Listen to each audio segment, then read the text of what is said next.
On 560 QAM to talk to Neil. Call 567-0560. Toll free in Dayton, Dallas. Now 560 on your cell phone. The opinions of Neil, his guests and callers do not necessarily represent those of the Beasley Broadcast Group. No. Advertisers or agents. No. Now, here's Neil Rogers on 560 QAM.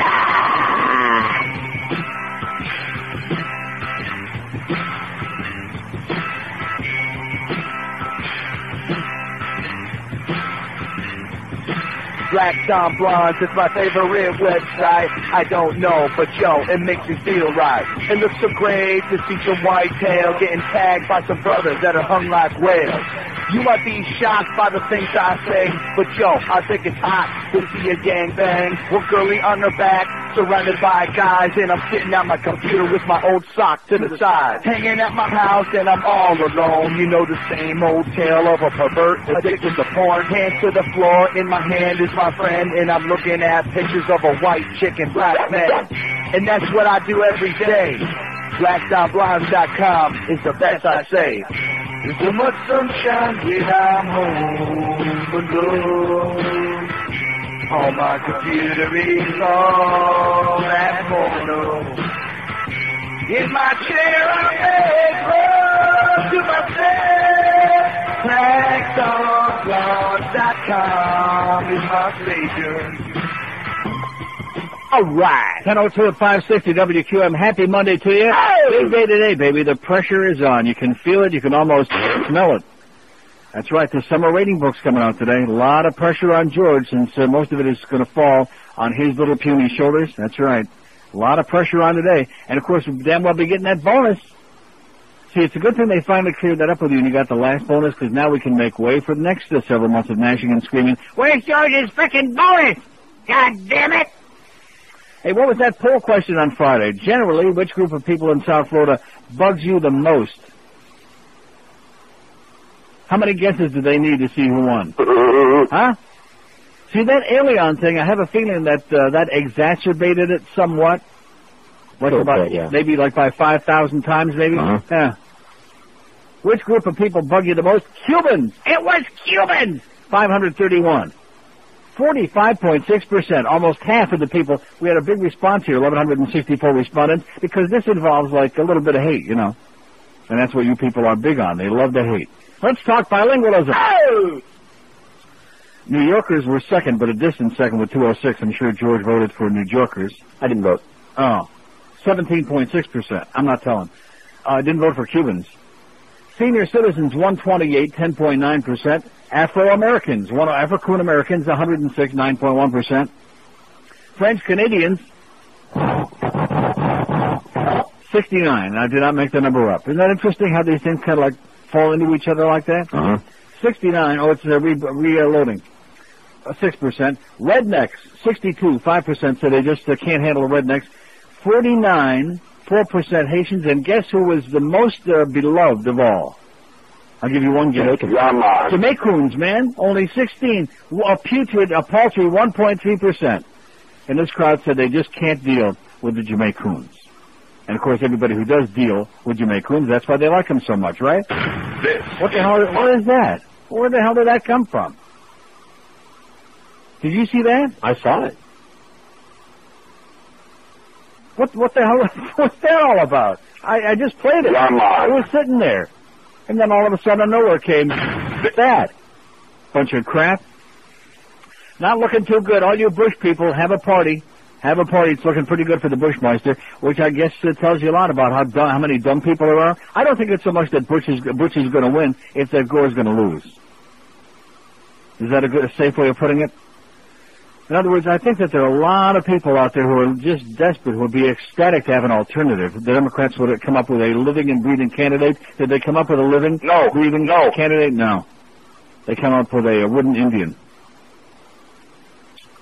And it's looking really bad. The MSNBC poll, which was even Steven, now shows Bush with a, 2-point lead? No, 4. No, CBS has got 2. Oh, yeah, CBS got a pair. CBS had Gore ahead by a point, and now the latest one out this weekend shows Bush ahead by 2 points. MSNBC, I believe it's 4. All of the other polls show like 2 to 4 points, except of course for CNN, which those Gallup people, they can't find too many Gore people. They hit it all the way up to 11 points on Saturday, 10 points on yesterday, and now it's 9 points, 50 to 41 for Bush. So barring some last-minute miracle, it looks like we're going to be getting Bush for 4 years. Here's a lady mobile in Orlando. Hello. Hi, Neil. Yes, ma'am. Hi, I just want to tell you how much I enjoy listening to you. I have occasion to be on the road most of the week, and you are the bright spot in my day usually. Well, what does that tell you? I just wanted to tell you something that happened to me last Monday night up in Boca. I was on my way home from Palm Beach, got off at Glades Road to make a business stop, and was detained by 5 or 8 deputies flashing lights and on Glades Road for Lieberman's motorcade. The cars were backed up all the way to 95.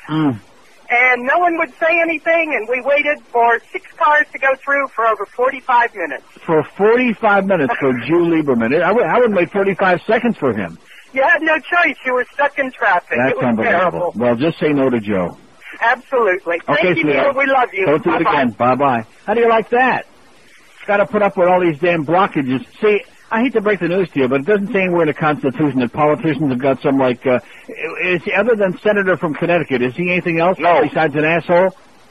Besides a wimpy? Oh, and finally they're starting to leak out the numbers from that vice presidential debate. Did you see him over the weekend? No. More than 2 to 1.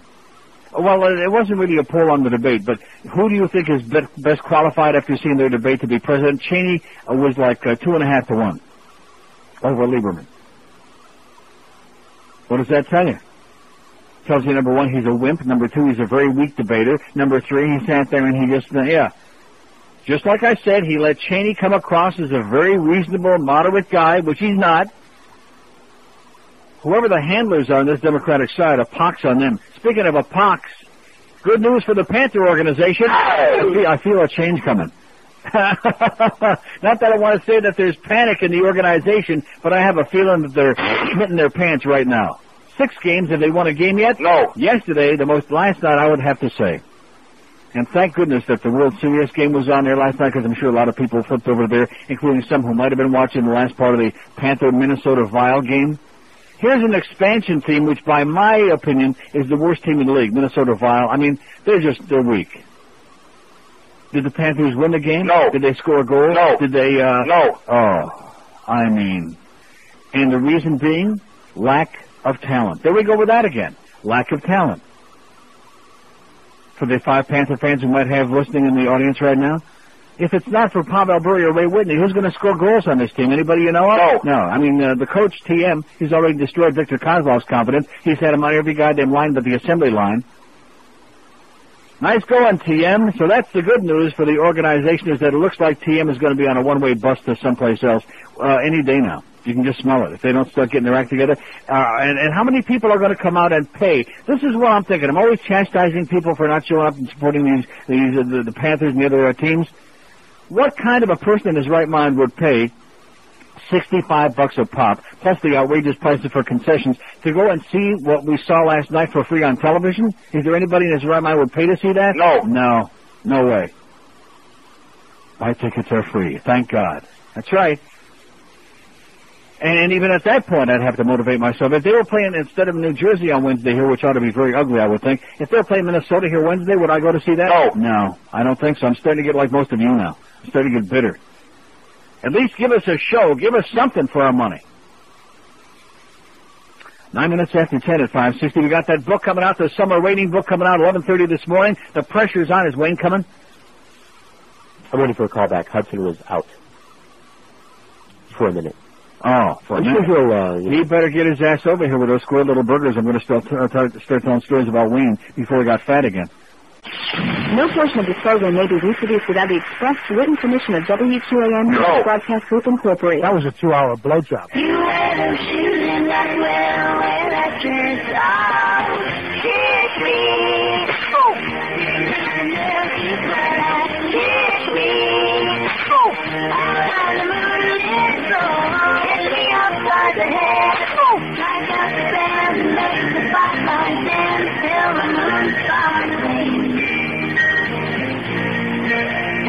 kick me. All right. Speaking of kick me and speaking of hockey, Patrick Frog charged with domestic violence, beating up his wife and et cetera and so on. Well, that's a lot of pressure, you know, after winning that record-breaking game and getting that big ceremony, and they all showed up smiling and had that, yeah. Nice going there, Patrick, you jackass, you frog. Speaking of Elian, what a letter to the editor. This is one of the all-time greats. Eliana Leon in Port St. Lucie in the Herald this morning. Remember Elian and vote, says Eliana. I wonder if she knows Isabel de Quesada. Anyway, Eliana says months have passed since the departure of Elian Gonzalez, for which we can only say, thank the Lord, thank God. The undeniable truth is he was sent back to Cuba, back to Fidel Castro, back to communism, and for those who believe in fairy tale endings, back to his father. As I serve a full balanced breakfast to my 6-year-old, you know what she's probably serving? Like Frosted Flakes. I was in Publix last night, and it was a woman, and I don't want to, I mean, she could have been anybody. She reached over by the cereals and picked up a big box of Frosted Flakes. Now, don't get me wrong, I like Frosted Flakes, and you want to know why? Because they're pure sugar. I don't eat Frosted Flakes. It's candy. It's candy. If you want to feed your kids Frosted Flakes or any of the other 95% of the cereals that are nothing but sugar, which, like George says, is nothing but candy, go ahead. Full balance my ass, okay? Rectum. Yeah, that too. I wonder how Elian's morning is faring. So Eliana obviously needs a life. She's got a 6-year-old kid, which she ought to be worried a lot more about her own 6-year-old, but she wonders about Elian. Is he happy? Maybe he's one of the lucky ones who gets to eat on a daily basis. Oh, you hear that? They don't eat every day in Cuba. That's a new one on me. He gets to eat now, of course, not like 3 meals or 2 meals even, but like maybe a little gruel. Huh? Some swill. A little gruel rhymes with stool. Or is he like all the other children in Cuba, walking around with a head full of Marxist propaganda and a growling stomach? Shut up, Elian. Now, here's the best. Here comes the part that caused me to cut this out of the paper and circle this paragraph. Are there days he yearns for a happy meal?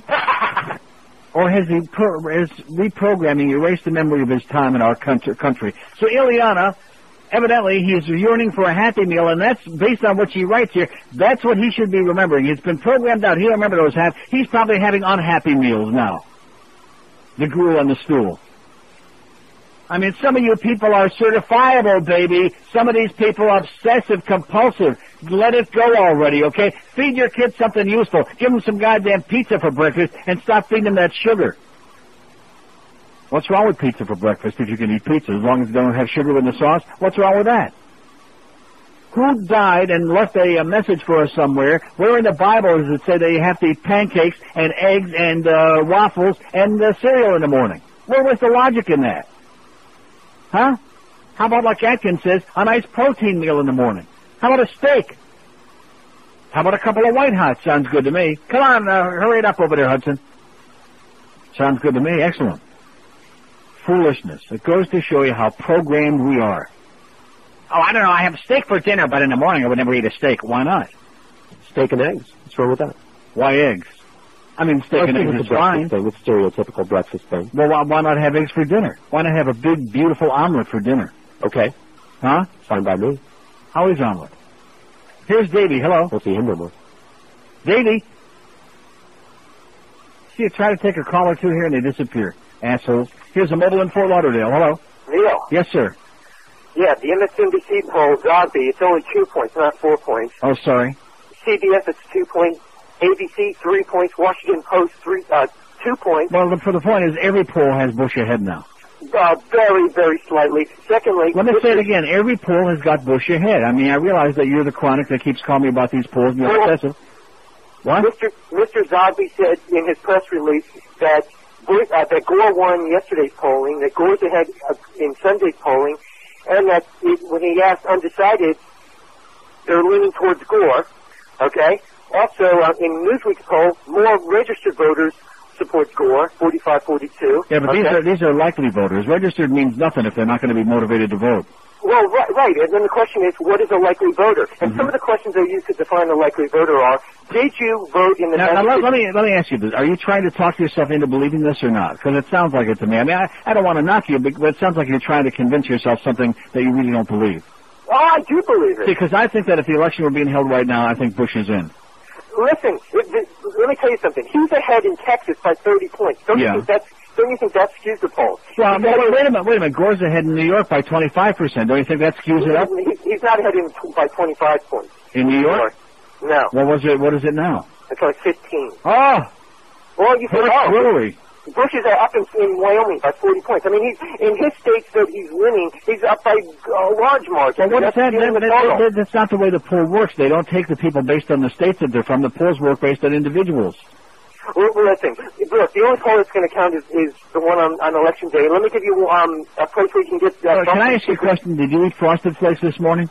No, I don't eat Frosted Flakes. Okay, because you sound like you ate like a whole box of Frosted Flakes. 1821 North Federal Highway. You can buy you can pick up Gore bumper stickers and Gore yard Gore signs. What's that? Yard candles. Oh, yard candles, yeah. How about yard side candles? 1821 North Federal Highway in Hollywood. All right. In Hollywood or in Fort Lauderdale? No, it's in Hollywood. You said Fort Lauderdale before. Get it right. 1821 North Federal Highway in Hollywood. Okay, go get some Cheerios and come down. Hey, eat some shredded wheat. That's good food, isn't it? No, it's processed crap again. Processed grains, bad for you. I'm going to go into a Fanatic Atkins thing now. I was rereading one of his books, one of his 85 books last night. The one about the aging, the anti-aging, and it has the diet and the whole thing, the vitamins. I'm telling you, it's scary what we're doing to ourselves, what we're allowing them to do. Well, and of course, most of you don't care, and it's a very boring thing, so I won't talk about it very much. But I'm just going to tell you that right now, having lost 8 pounds in the last week and a half, and feeling much better for it. Do I sound much better? I do to me. I make a lot of sense to me all the time. Even when I'm fat, I make a lot of sense to me. 8 pounds. I mean, I'm not as slim as George is yet, but I'm getting there. I'm getting real close to moving into that next compartment there on the scale. 5670560. Anybody else out there are yearning for a happy meal? Huh? Isn't that a sign of a happy kid is a happy meal? And what is in a happy meal?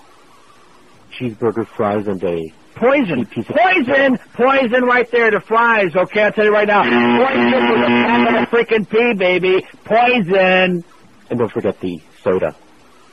I'm sorry, pop.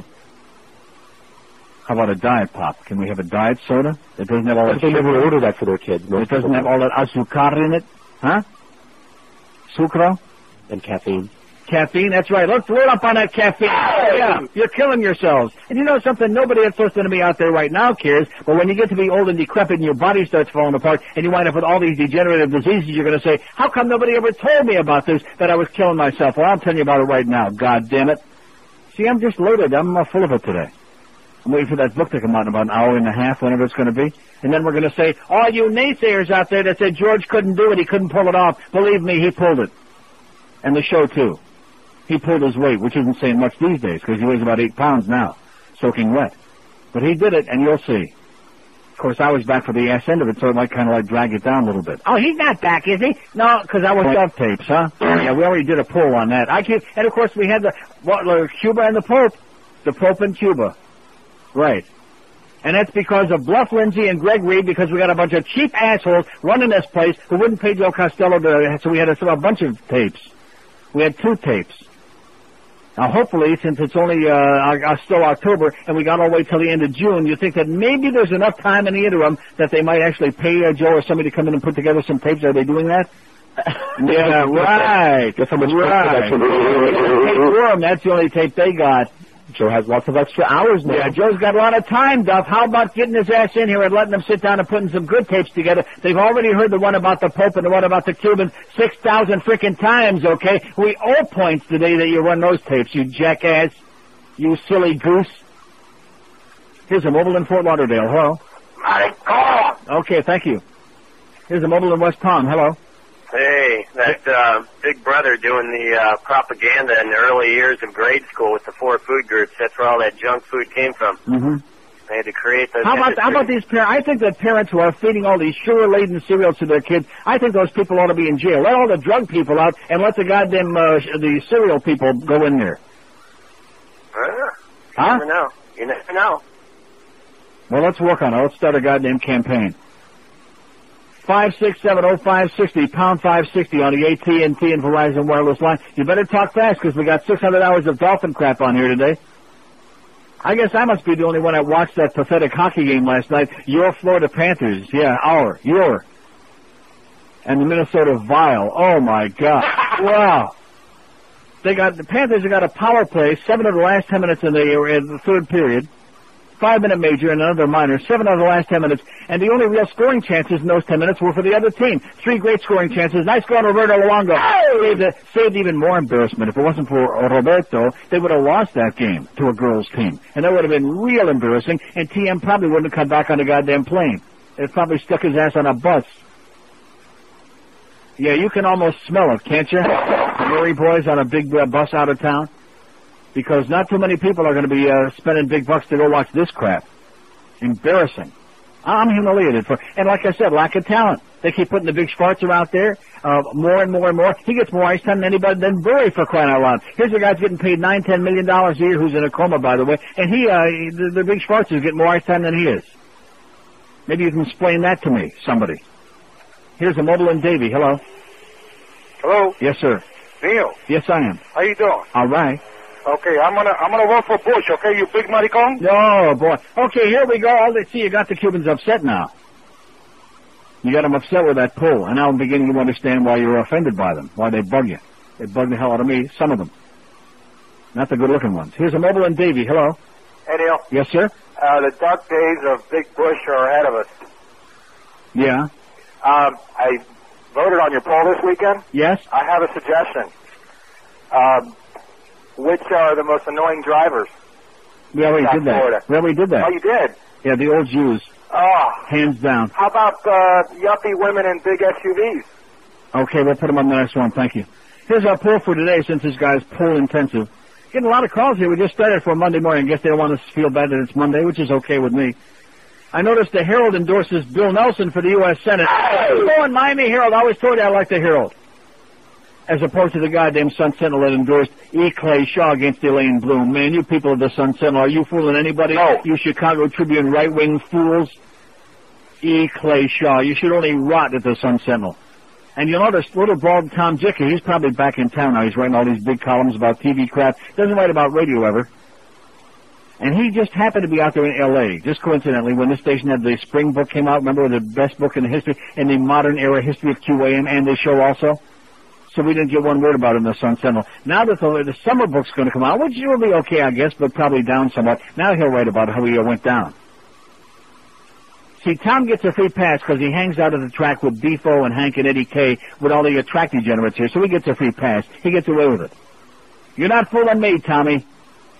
Water spot's not good, it's great. Good evening from the Clark Athletic Center at the University of Massachusetts in Boston. I'm Jim Lara of the News Hour on PBS, and I welcome you to the first of 3 90-minute debates between the Democratic candidate for president, Vice President Al Gore, and the Republican candidate, Governor George W. Bush of Texas. Let me just say that, Jim, if I could just quickly, we need to move on. Yes, sir. I know that. But do you? Here's what I've said, Jim.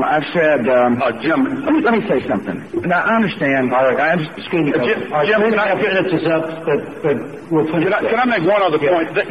One quick thing, gentlemen. These are your rules. I'm doing my best with you. We're way over the 3.5. I have no problems with it, but you want to have a quick response and we'll move on. We're already almost 5 minutes on this. All right. That's just totally false. Wait a minute, it's just totally false. If I just briefly, Jim, I know. Thank you, Governor Bush, Vice President Gore. See you next week. And for now, from Boston, I'm Jim Lara. Thank you and good night. Like I told you, it's a pure pile of crap, and you can smell it a million miles away. Here's a fact that says, just to show you the intelligence of Bush voters, on I-95 the other day, I was driving along and some asshole comes up tailgating me, honking his horn, then pulls around side of me, almost running me off the road, sticking his thumb down in disapproval and taking off really fast.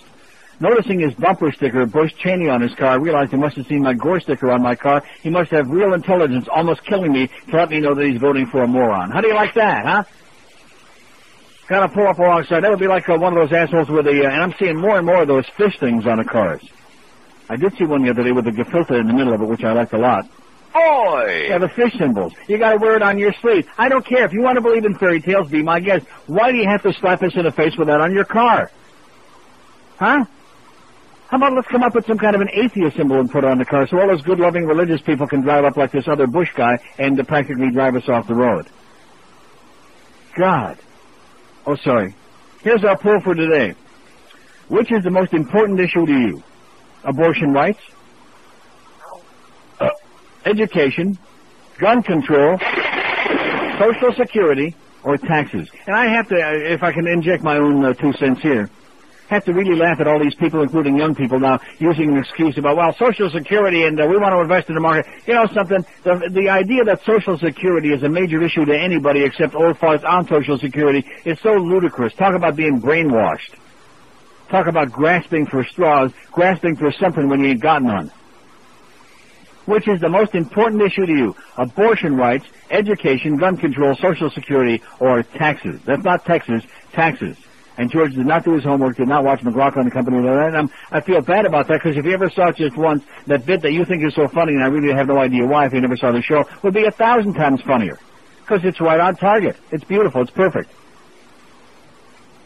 Here's the mobile in Lake Worth. Hello. Hello? Yes, sir. Yes, Neil, I wanted to talk about women's rights to have a baby or not. Yeah. And they're always saying about smaller government and keeping government out of the lives of people, but it seems that Bush doesn't obviously see it that way. Uh-huh. Okay, thank you. Was that profound or what? No.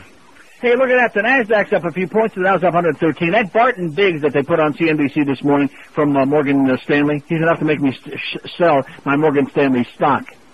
The NASDAQ's got a lot more work to do on the downside, and I see NASDAQ 2,500.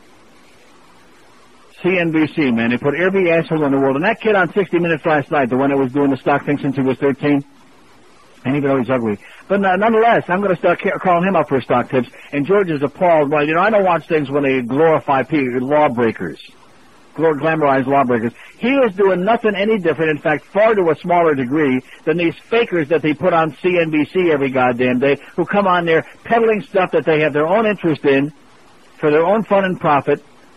And just like all these fakers that put out these newsletters, all full of crap, pushing the stocks of their friends and the stocks that they got money in to try to goose them up to make a quick killing.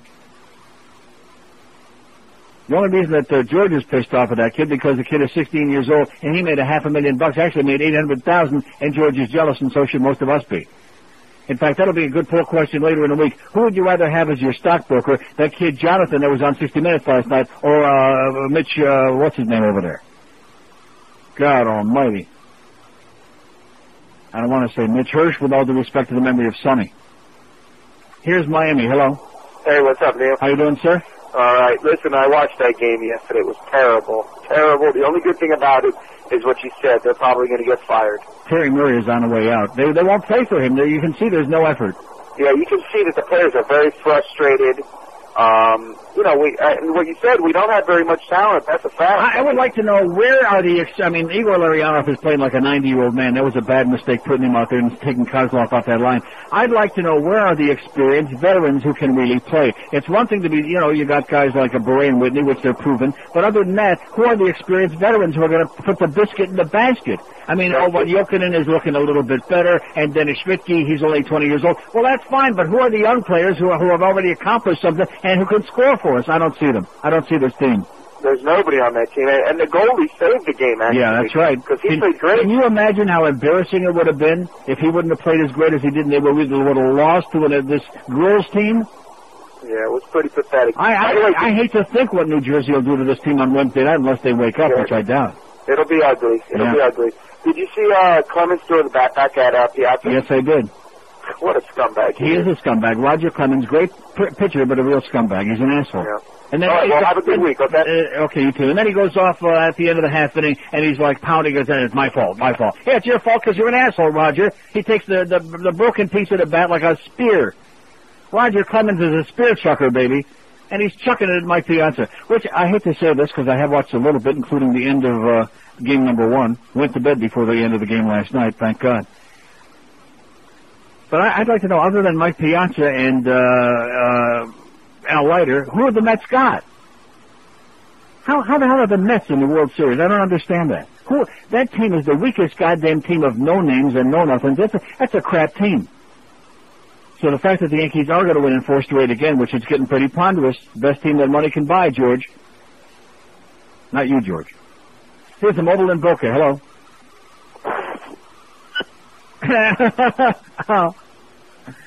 Bush people getting all upset. Here's a mobile in Miami. Hello. Hello, Leo? Yes, sir. How you doing? Listen, I love your show. You're the best. Yeah. Listen, I have a message for the people that love the Bush. If they vote for him, they might have just take a plantain and stick it up their ass. They can start walking. Take a what? What do you say? Take a what and shove it up their ass? Take a plantain. Oh, a plantain and shove it up their ass, huh? And for those, of course, who don't live in plantation like I do, that's what he's trying to say. 5670560, pound 560 on the AT&T and Verizon Wireless line. Getting some good intellectual calls here this morning, just like the way we'd like to start it. Now, what did the nephew have to say to you during that conference you had in there? Did he give us any new numbers? Going and getting it, and the numbers too. Going and getting what? The totals. And are they going out, or is that going to be like a once-a-week thing that he gave me a song? Oh, we're going out every day this week with a van, and we're going to do this, yeah. I don't know. All talk. Not much action, all talk. Just like the thing about the keychains. Well, I never told you they were going to be... Okay, so here's the deal. Our best of CDs and cassettes are in specs all over South Florida, Dade, Broward, Palm Beach, and Naples and Fort Myers. The CDs you can get NeilRogers.com, the keychains. And the CDs and cassettes, NeilRogers.com or WQAM.com. And I was mentioning to George earlier about the fact I'm so excited about never doing any more of those appearances again. I mean, never again. Last night, if you saw 60 Minutes, they had a segment on about these, this Hitlerian thing that they're doing now, of people selling their eggs and the sperm donors, and, matching up. It's insanity is what it is. And they showed one of this guy, who's a nerd, with like a big mole where his nose is supposed to be, and he's got like, but he's very bright. He's very bright. And he's one of the products. And then they had the poor little 3-year-old kid that can't speak. Tragic. And where the hell was I going with that? Oh, I was talking about the remotes, about the appearances. Yeah. Troglodytes. That guy reminded me so much of so many of the people that we see. Like when I'm in Publix or I go to hockey games, and a lot of people who are listeners come up, and they're just like everyday, ordinary people. If I ever believed that the whole audience was filled with A, just the people who call the show, or B, just those people who show up at those remotes, I'd have to leave. I couldn't deal with it. I couldn't look in the mirror. The fanny pack guy. The fanny pack guy, and the guy with the eyes, and the Ken Block Jr. guy, and the Gilbert, I mean, I'm not saying that there aren't some nice people that show up for those appearances. One or two. I mean, some of these people must have unbelievable collections of those dumb picture cards by now. They must be, making a telephone book with them or something. Huh? Maybe have a photo album. Give me a break. No more of that crap ever again. All shipping and handling in our Planned Parenthood campaign is being donated by Pat Mail Centers of America, 965 North Nob Hill Road in Plantation. We should mention again, and we thank them profusely. 20 before 11 at 560 WQAM. The Neil Rogers Show. Sports Radio 560 QAM. Floridians, dumb as dirt. Son, do you ever get that not-so-straight feeling? What? You know, when you're tired of that endless procession of babes coming back to your apartment after a night at the clubs looking for nothing but sex. Well, I have often wondered what it would be like to wake up next to a big, strapping, hairy man, but I'm always so afraid of... Oh, boy. You too? No, from the makers of OB tampons, it's Oh Boy Suppositories. The Oh Boy Suppository? How will that help? Use your imagination, Timmy. It's a self-expanding suppository. Daily use of the Oh Boy is sure to alleviate your fears. Wow. So if I, every day, then after time, I'll be ready to jump into, without fear of... Exactly. Oh, boy. From the makers of OB. It's 10:43 at 560 WQM. Here's a joke that I'm going to have to clean up a little bit. Oh, no, we don't want to get the FCC all bent out of shape. Just keep in mind that another word for rooster is cock, okay? Another good word, just like, okay, keep that in mind throughout, because I'm not going to keep repeating because then they'll get upset. A priest lost his pet rooster and couldn't find it no matter how many times he checked around his parish. Frustrated, he decided to bring it up during his Sunday Mass. From the pulpit, he asked loudly, anyone got a... All the men inside the church stood up. No, I mean, has anyone seen a... All the women inside the church stood up. No, what I really mean is, anyone seen my... All the altar boys stood up. That's kind of cute, huh? Nice job there, if I say so myself. Sanitizing it for the FCC. Here's a mobile invoker. Hello. Hey, Neil, how's it going? All right. Hey, little something that shows you about the voters for Bush, they're one of two things: either a fetus hugger or they're ignorant. I was speaking to one the other day, actually arguing with one, and he was trying to tell me that there's no way that Bush could have abortion legalized. Mm-hmm. And you mean like putting 2 or 3 more Clarence Thomases on the Supreme Court won't do it? Or I tried to explain that to him, but he kept telling me that there's no way that the president can have that power to do that. And that's my point. They're either fetus huggers or they're just ignorant. They just don't know enough about politics or government to know any better. Well, we can sit here and keep saying that over and over again. We're not going to change anything. The fact is that Gore is not inspiring the base, the Democratic base, and I'm afraid a lot of people are going to sit on their ass and aren't going to come out. And it's not that Bush is good because he's a moron. It's that the Democrats are running a really weak campaign and a weak candidate, 2 of them. I agree. They are running a very weak campaign. They need to get some more ads out there and get some more but when's it going to start? The election is 2 days from tomorrow, last time I checked. Yeah, it's just, this whole thing's unbelievable. One thing, could you play the John Rocker at the psychiatrist thing for me? Okay. Thanks. See ya. Okay, 500 open lines here today. I don't know what happened. We had a few people on there, most of them like that. The Bush people. Your people. Most of them surly Cubans. Maricon. That stuff. Which, of course, continues to be their contribution to this program over the last 25 years, and I thank them profusely. To you. 567-0560, pound 560 on the AT&T and Verizon wireless line. Out of town, 877-785. Look at that. Here's a call on the out of town line from Boynton Beach. Hello. Hi, Neil. How you doing? Okay. I'll tell you, I'm in my mid-40s, and every year it seems like the choices that get brought up through each one of these parties, it becomes like a non-choice. If these guys were the founding fathers, we'd still be under British control, because they couldn't start a country. It nauseates me to think that I'd have to vote for either Bush or Gore. Yeah. It is. I ponder it, and I just can't. I can't see anything redeeming with either one of them. Mm-hmm. And I don't know about voting for one of these third-party candidates. I feel like it's throwing my vote away. Yes. So, I don't know. It's just pitiful. Okay, well, thanks for sharing your frustration with us. 567-0560, pound 560 on the AT&T and Verizon wireless lines. It's enough to make you want to blow your brains out, isn't it? Listening to that caller? Depressing. Here's a mobile allegedly in New York City. Hello? Hi. Yeah, like I said. Boy, you're easy today, George. It's Monday. Well, I didn't believe him. Well, no, see, we've already heard it 8 million times, okay, you silly spicks. Go find your boyfriend and diddle him or something. Do something useful, something constructive. 567-0560, pound 560 on the AT&T. In fact, how come these people aren't listening to Radio Mandi? We're going to report you, okay, to your supervisor if you don't cut the crap. Take away your goddamn green stamps, your green card, and whatever else you got. And your Guayaberas, too. Here's a mobile implantation. Hello? Hey, Neil, this is Danny, a fellow Cubby fan. I just got a problem with Cubby fan. Oh, yeah, diehard. Yeah. I got a problem with my orange trees. These people came through to my place, to my house about 6 weeks ago. Yeah. My orange trees were fine. Now they're all dead. Mm-hmm. I know they're trying to eradicate these things. I mean, this is a bacterial... Well, Danny, let me put it to you this way, Danny. Listen to these words of wisdom very carefully, okay? That should be your worst problem. That's my message to all you people, including George. I've thought about it. I read about the fact that, well, today and tomorrow they gave you reprieve, and then they're going to come back with double vengeance. Okay, well, it's a police state. This is the way the government works. This should be your worst problem.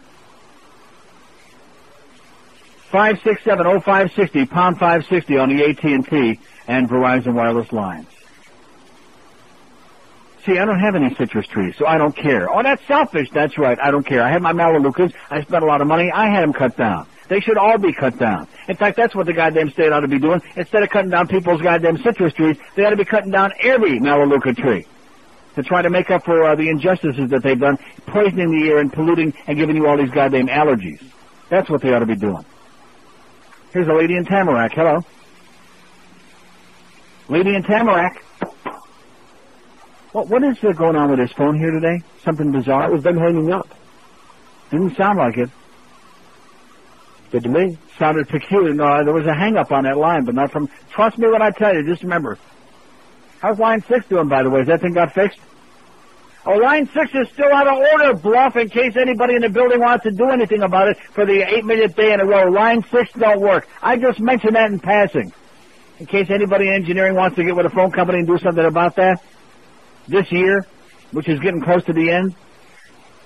Here's Hollywood. Hello. Hey, Neil. Yes, sir. This morning in the Palm Beach Post, they got a thing about this high-profile scumbag lawyer, Gary.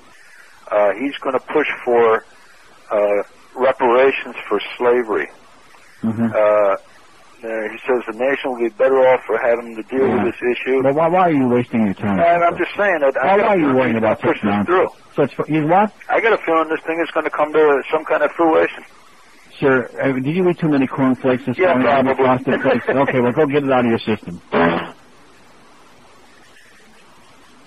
Did something happen over the weekend? Did he start that woodpecker up going again this weekend? Because I have a feeling that they're all nuts again today. I could be wrong, could be just me. I feel great. I feel pretty good today. Lost some weight, got some piss and vinegar, some energy, and I'm sitting here talking to a bunch of women like that. This guy's worried about reparations. Or maybe you got that confused with apartheid. I think we're going to be starting that in a couple of weeks. 567-0560, pound 560. And I told her there's nothing wrong with blacks having any part of the back of the bus that they want. What's wrong with that? Right side, left side, even on the floor. Here's a mobile in Miami. Hello. Yeah, Neil. Yes, sir? Yes, I just want to say that George Bush reminds me of Chauncey Gardner in the movie Being There.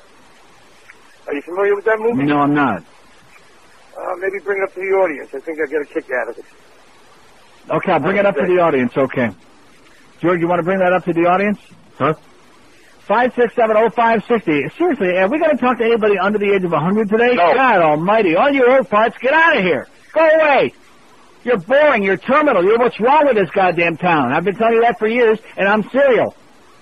You're what's wrong with this place. You're craggy, and you're old, and you're disgusting, and you're boring, and you're terminal, and you're repetitive, you're nauseating, and you smell bad. And your goddamn bag smells bad. It's overflowing. You can smell it right through the phone.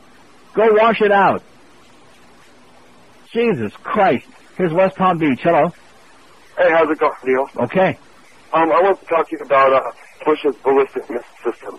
I understand why he didn't talk about that, how much money he wants to waste the taxpayers' money on having something that doesn't even work. His what system? Ballistic missile that he wants to bring back. Yeah. I mean, he wants to spend billions of dollars on Star Wars. Well, that's because he's got a lot of friends that in that business. That's correct. Now you're catching on, pal. I say we declare a moratorium in the next 2 weeks. Don't even discuss either. Every time somebody mentions Bush or Gore, we just zap them out because it's boring. I mean, we've heard all the same crap over and over again. You're not going to change anybody's mind. This is supposed to be an entertainment show. Is this entertaining? No. Not to me, it's not. It's painful. It's freaking painful. Just like that kid that calls every goddamn day, that called already the first call today with this thing about the polls. And like I said, all he's trying to do is talk himself into it. I'm going to tell you again, punk, and that is that the election we're held in 5 minutes from now, Bush is going to win. God damn it. Whether you like it or not, which I don't, but that's the fact. Oh, yeah, but Mr. Zagby said this, and Mr. Pupik said that. Yeah, right. Uh-huh. What's he going to be saying when the election is all over with? Well, maybe Mr. Zagby zigged when he should have zagged. Maybe that was the problem. That could be it. I'm getting just put into a coma from this. I say let's go back to the aliens. That was at least exciting.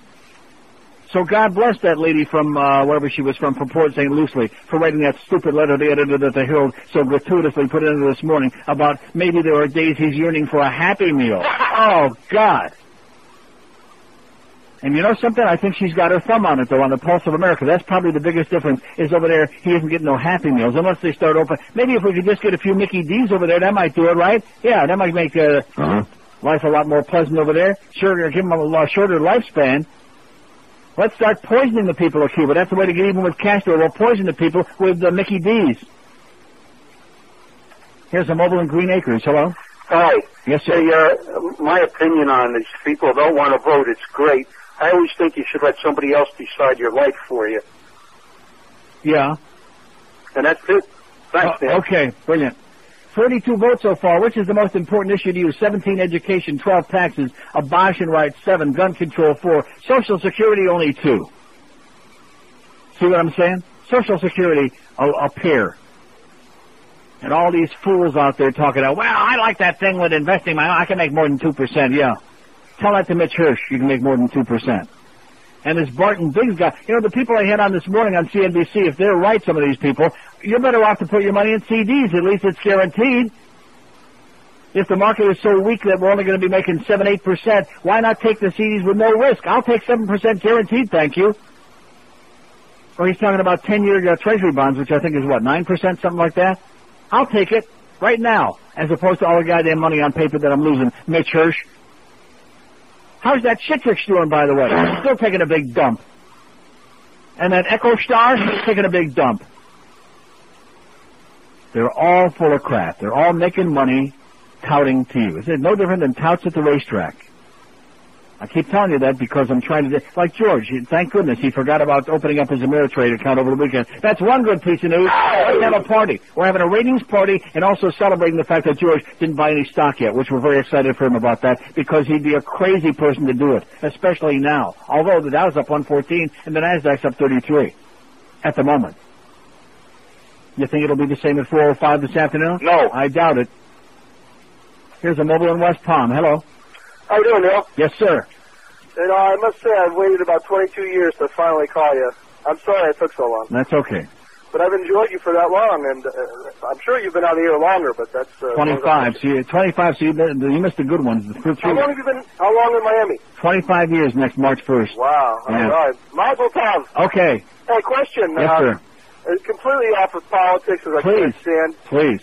Can't stand the topic. What's your take on development out west?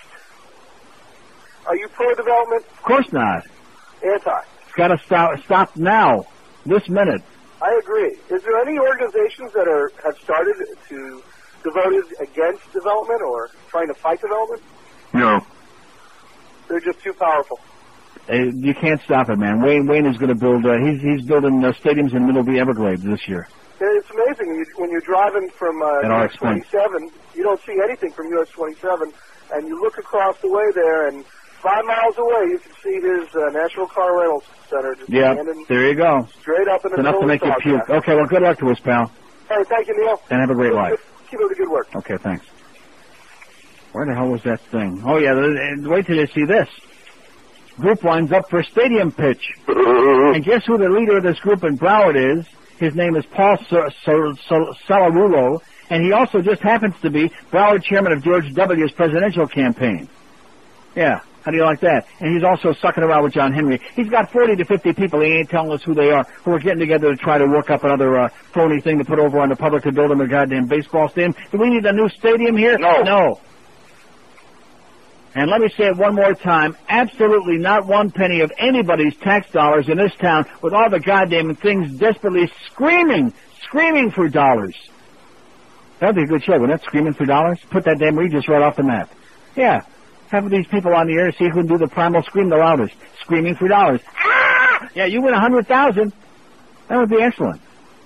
Sure as hell a lot more interesting than that stupid millionaire show. See, this tells, I like Regis. He's a good guy. We talked to him on the show a couple of times. He's good, but... It's big, Neil. It's bigger than both of them. When Regis, who also was on CNBC this morning, when he's the biggest thing going in America, that tells you how desperate we are and why Bush is going to become president. 10:57 at 560 QAM. Sports Radio 560 WQAM Miami, Fort Lauderdale, a Beasley Broadcast Group station, and WQAM.com for the world. Can't beat that gator meat. Hello, Mr. Rocker. How you doing there, queer boy? Excuse me? First up, sir, we will do the Rorschach test. But they love when you roll your tongue like that, all your boyfriends, huh? Excuse me? Go ahead. The Rorschach test is, ink blots, as they say in English. And I will show you these ink blots, and you will tell me the first thing that pops into your mind. Yeah. I'm looking. Okay. What do you think this is? Homo. And this? Lesbo. Okay, and this one? Infected Haitian. All right. How about this? Bobby Valentine riding a baloney pony. In Interesting. Well, let's move along, shall we? Let's try some word association. I'll say a word, and you tell me the first thing that pops into your head. Idiot. No, Mr. Rocker, we haven't started yet. Here we go. Dog. Anus. Cat. Microwave. The color blue. Queer. John, why don't we try waiting a moment before you respond? Jerk. Mr. Rocker, I only wish to be your friend. Why you got me on this couch, Doc? You, Mo? What? You fat boy? John, I'm a married man. Sure you are. What's your wife's name, Chuck? No, actually, it's Gladys. Yeah, you're Gladys. It ain't out that you're a fat boy. Come out of here. Why are you running? Stop running, John. John, are you a wild thing?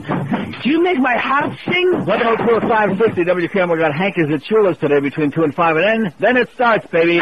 7,000 hours of pregame foreplay for the Dolphin-Jets game at 9 o'clock tonight, which, of course, we'll have.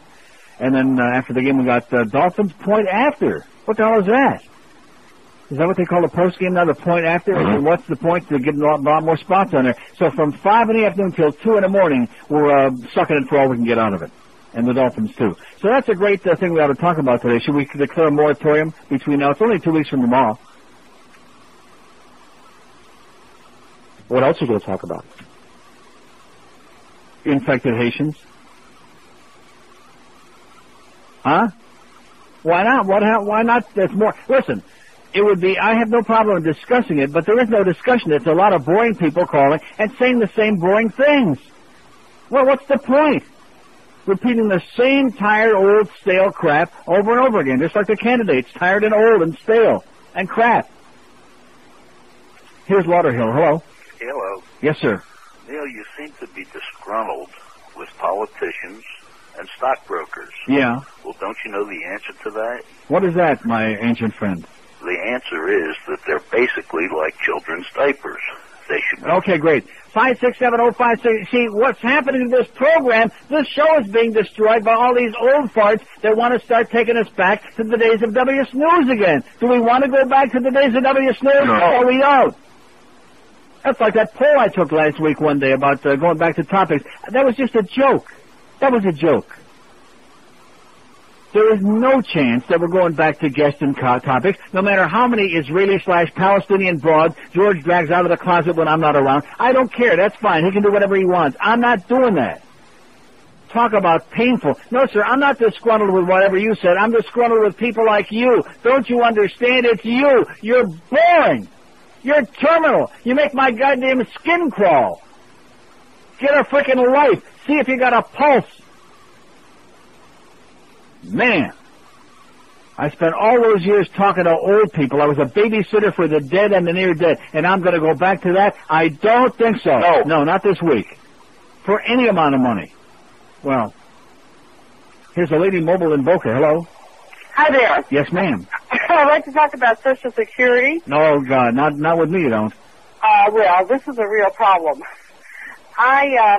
When I was in the early 80s... You really want to talk about Social Security?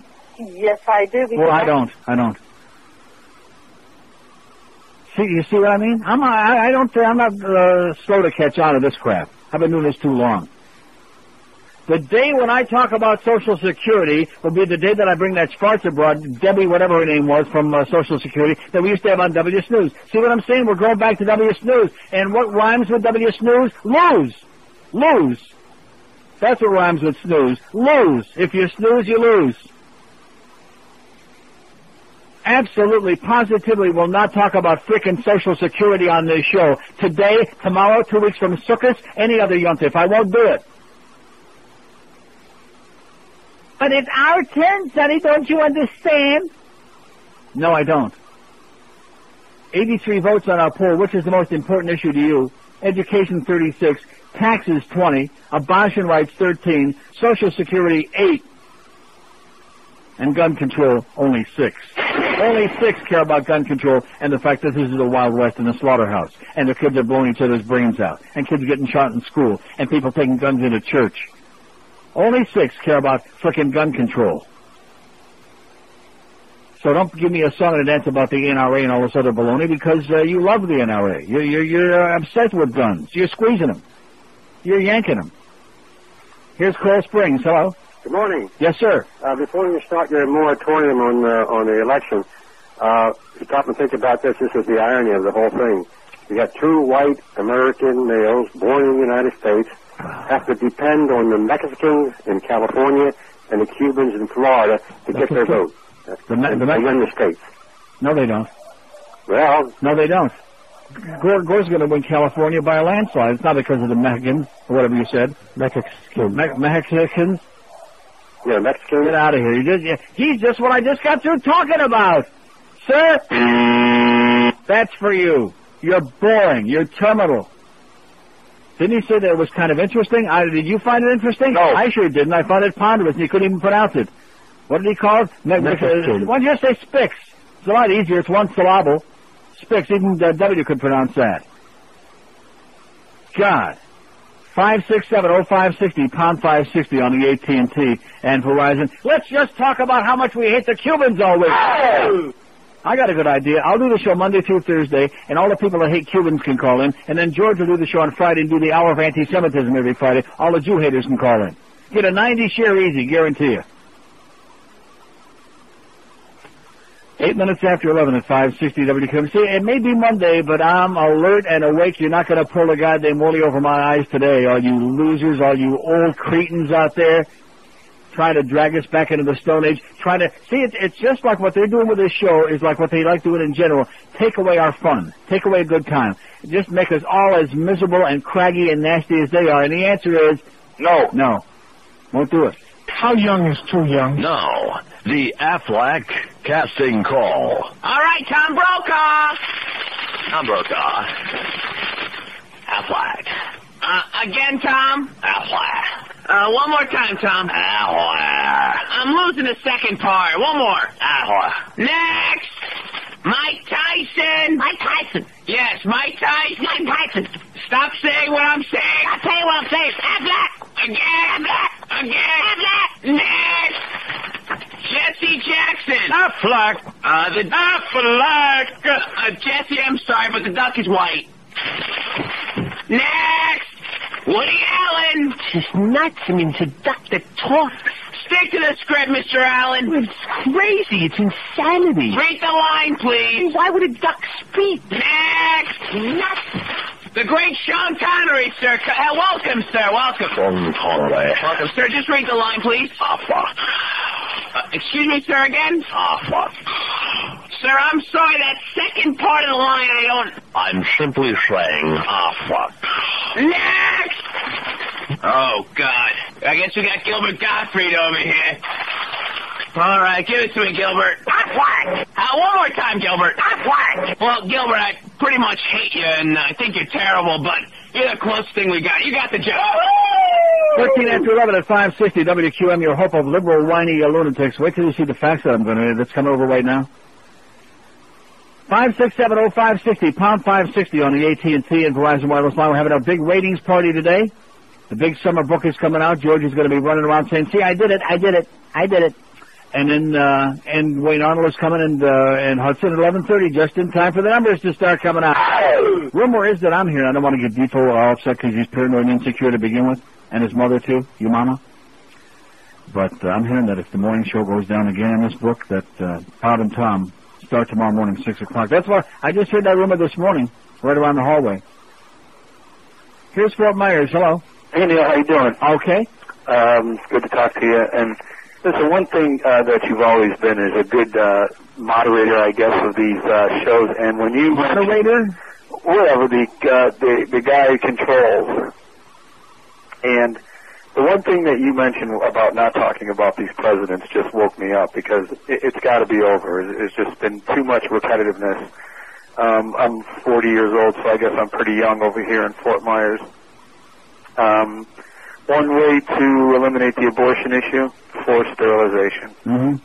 So I think you're right on the money as far as that. These old people, you see them standing around the clinics and the abortion clinics all over Naples and what have you. And so I just wanted to let you know that my vote is we got to go on to something else. Okay, anything else? Anything else, even not alien, but Infected Haitian sounds good. I'll work. Have a great day, pal. Okay, Neil. Good luck to us. Here's that message. It says, ha-ha, we are going to win the election, so why don't you just end your tirade? Bush is up in almost every state now. Is he up in almost every state now? And it's going to be a lot worse come election day when you see just how bad Gore gets defeated. Time to fumigate the White House. Now we will own the House and the presidency. And by the way, us NRA, Bible-thumping, conservative rednecks will piss all over your liberal dreams. See you in November. How do you like that? Unsigned. Not a good one? I told you it was a good one coming over. That's the mentality you're dealing with. Rednecks, George Bush and the rednecks, they're riding in on their House and they're taking over. 567-0560, pound 560 on the AT&T and Verizon wireless line. Here's Hollywood Beach. Hello. Neil. Yes, sir? How you doing? Okay. Can you hear me all right? Because I'm on a bad phone. Are you on Hollywood Beach, or is that be just an aberration there? It's, it's that. It'd be an aberration? It'd be an aberration, man. Okay. It'd be going. You sound okay. Hello? Yeah, I'm listening. Okay, hey, I heard, speaking of rumors, I heard a bad rumor, and I hope it doesn't happen again, because I listened to you since I was, this was a great child. So, you're not going back to that, 9:30 bit again. Are they gonna cut the first team back to like 9:30 and you're gonna start at 9:30? No, I'm not. Oh man. In fact, I'm thinking 10:30 sounds good. Well, 10:30 sounds good. 11:30 sounds pretty good too. Hey, whatever happened to the possum and Chuck Meyer? Whatever happened to who? The possum? Who happened to 567-0560, pound 560 on the AT&T and Verizon wireless line. Yeah. It's a good thing you threw them all in there, just like lumped them in there together at once. That made it real easy. Here's Pembroke Pines. Hello. Neil. Yes, sir. I got a question for you. Have you seen a new show on MTV, Jackass? No. You haven't seen it? No. So you have absolutely no... Yeah, I think you got to see it. If you are like a Tom Green fan, you like the spoofs that he does, I think you'll appreciate it. Well, where's it on? It's on 9 o'clock on Sunday nights. On what network? MTV. Oh, on MTV? Yeah, it's a bunch of these guys, young guys. You'd probably like watching them. Really? About 25 years old. And what do they do? And they just play like pranks on people. I saw about the previews for that or something. I saw about 2 minutes of it. I don't know. You don't like it? I'll have to try I it. think you should give it some time. I'll try it. Okay, you try it. Okay, thanks. Try it, you'll like it. Whatever happened to Tom Green now that they cut his nuts off? He's kind of like fit into woodwork, and he was marrying some broad, some bimbo. Oh, Drew Barrymore? Mm-hmm. Oh, no. Yeah. She wouldn't touch him. She has been. With or without all those worms in his mouth? Come on. I mean, I like Tom Green, but no. Drew Barrymore? She's all smarmy and tacky. Yeah, but that's almost as bad as Julia Roberts in that Lyle, You Love It. Oh, God. They're both freaks, Tom and Drew. And how about that brilliant kid that they had on last night?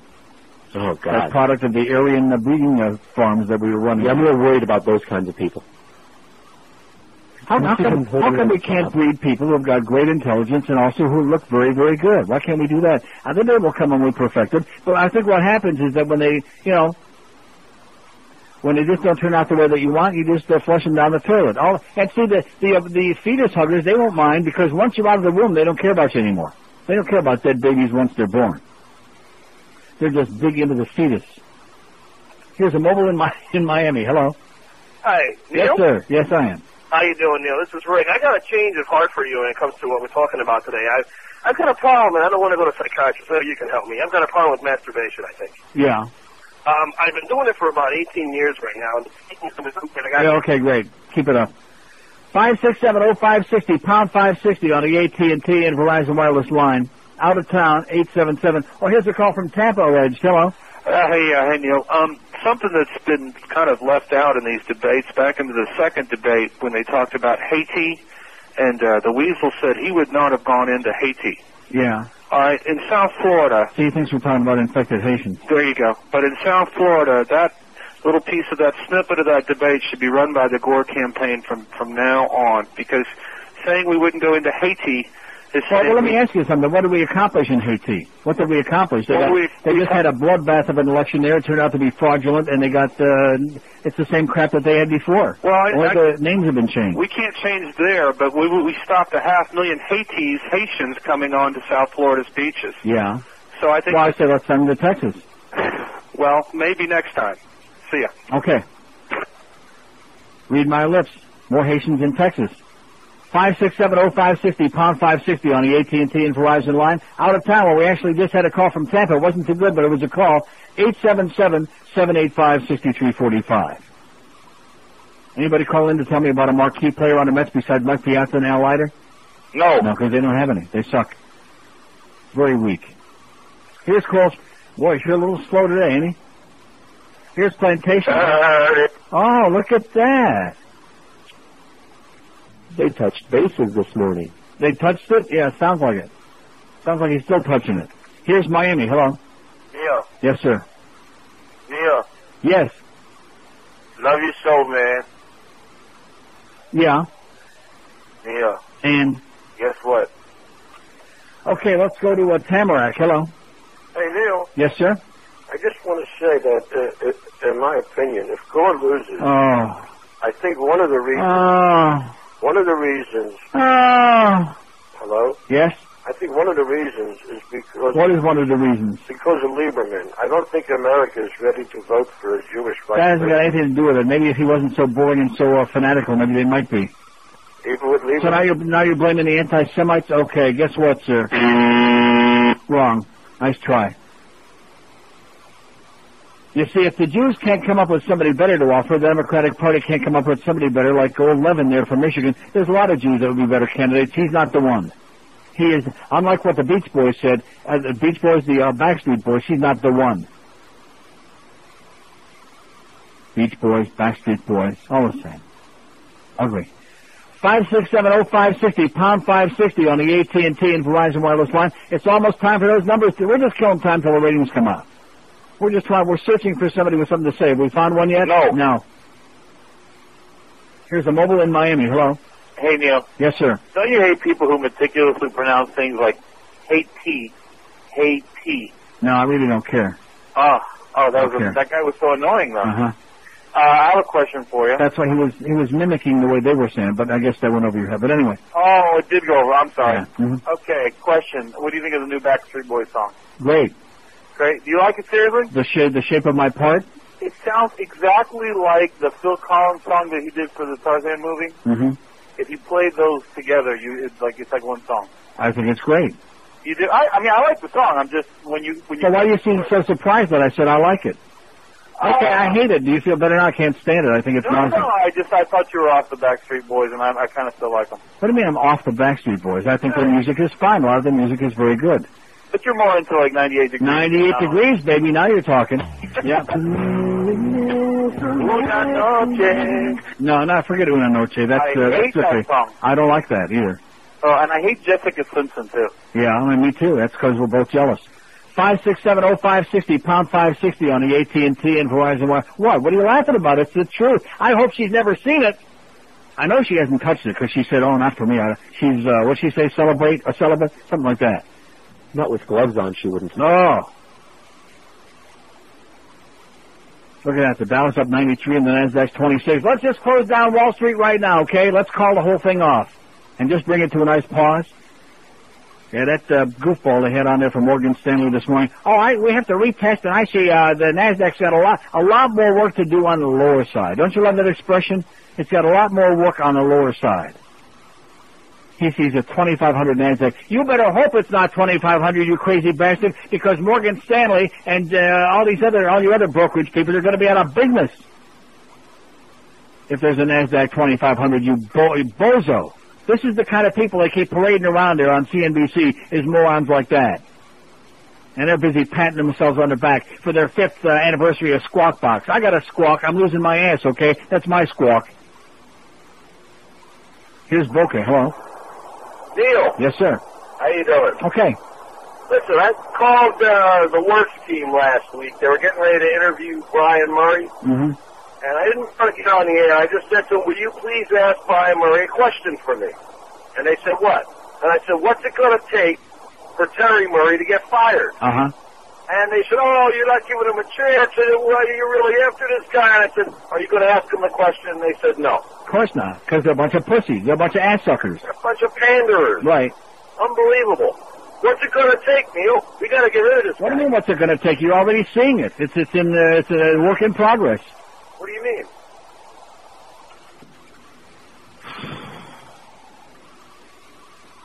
Is it me, or is it just, huh?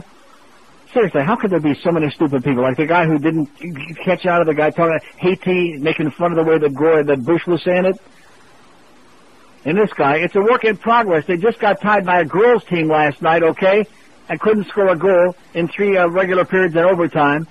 It's a work in progress. It's happening. The public isn't going to subsidize and support this kind of swill. L-O-T, lack of talent. L-O-E, lack of excitement.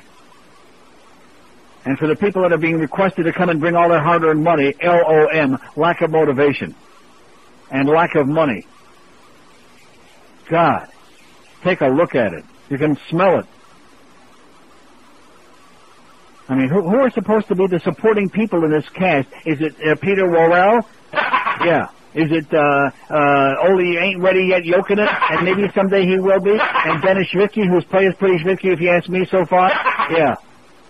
It's always the same old story. The youngsters in the organization, and they're going to do this, and they never do it here. They never develop here. And then sometimes they go someplace else, and they turn out to be pretty good, but they never develop here. Sounds to me like bad coaching. 26 after 11 at 560 WQAM. When you're buying cigars, get you the best that money can buy, and you get those at Nick Cigars right down there in Miami. We're still waiting. Now, Frank, that asshole down in our sales department did finally, after being chastised and threatened with death and beating, not necessarily in that order, brought up part of a box of cigars in which he had absconded with most of them. But they weren't Nick cigars. They were just some cigars. I thought those didn't look familiar. So in other words, he brought where the hell did he get those? You're asking me? This is an unbelievable scandal. Thank God I didn't take any of that crap. I said, I wouldn't smoke that garbage. Maybe you could stick it in your rectum, Frank, and he did. That was an understatement for what those are. Oh, my God. You please, I'm begging you people, talk to Mike and Nick and Mike Jr. and all our friends down to Nick's and tell them Frank is absconding with all these people's cigars, and the scandal goes on. I think whichever candidate can solve this problem, that's the one that's going to get elected. I'll tell you that. The Neil Rogers Show. Sports Radio 560. QAM. There's no fact in the church.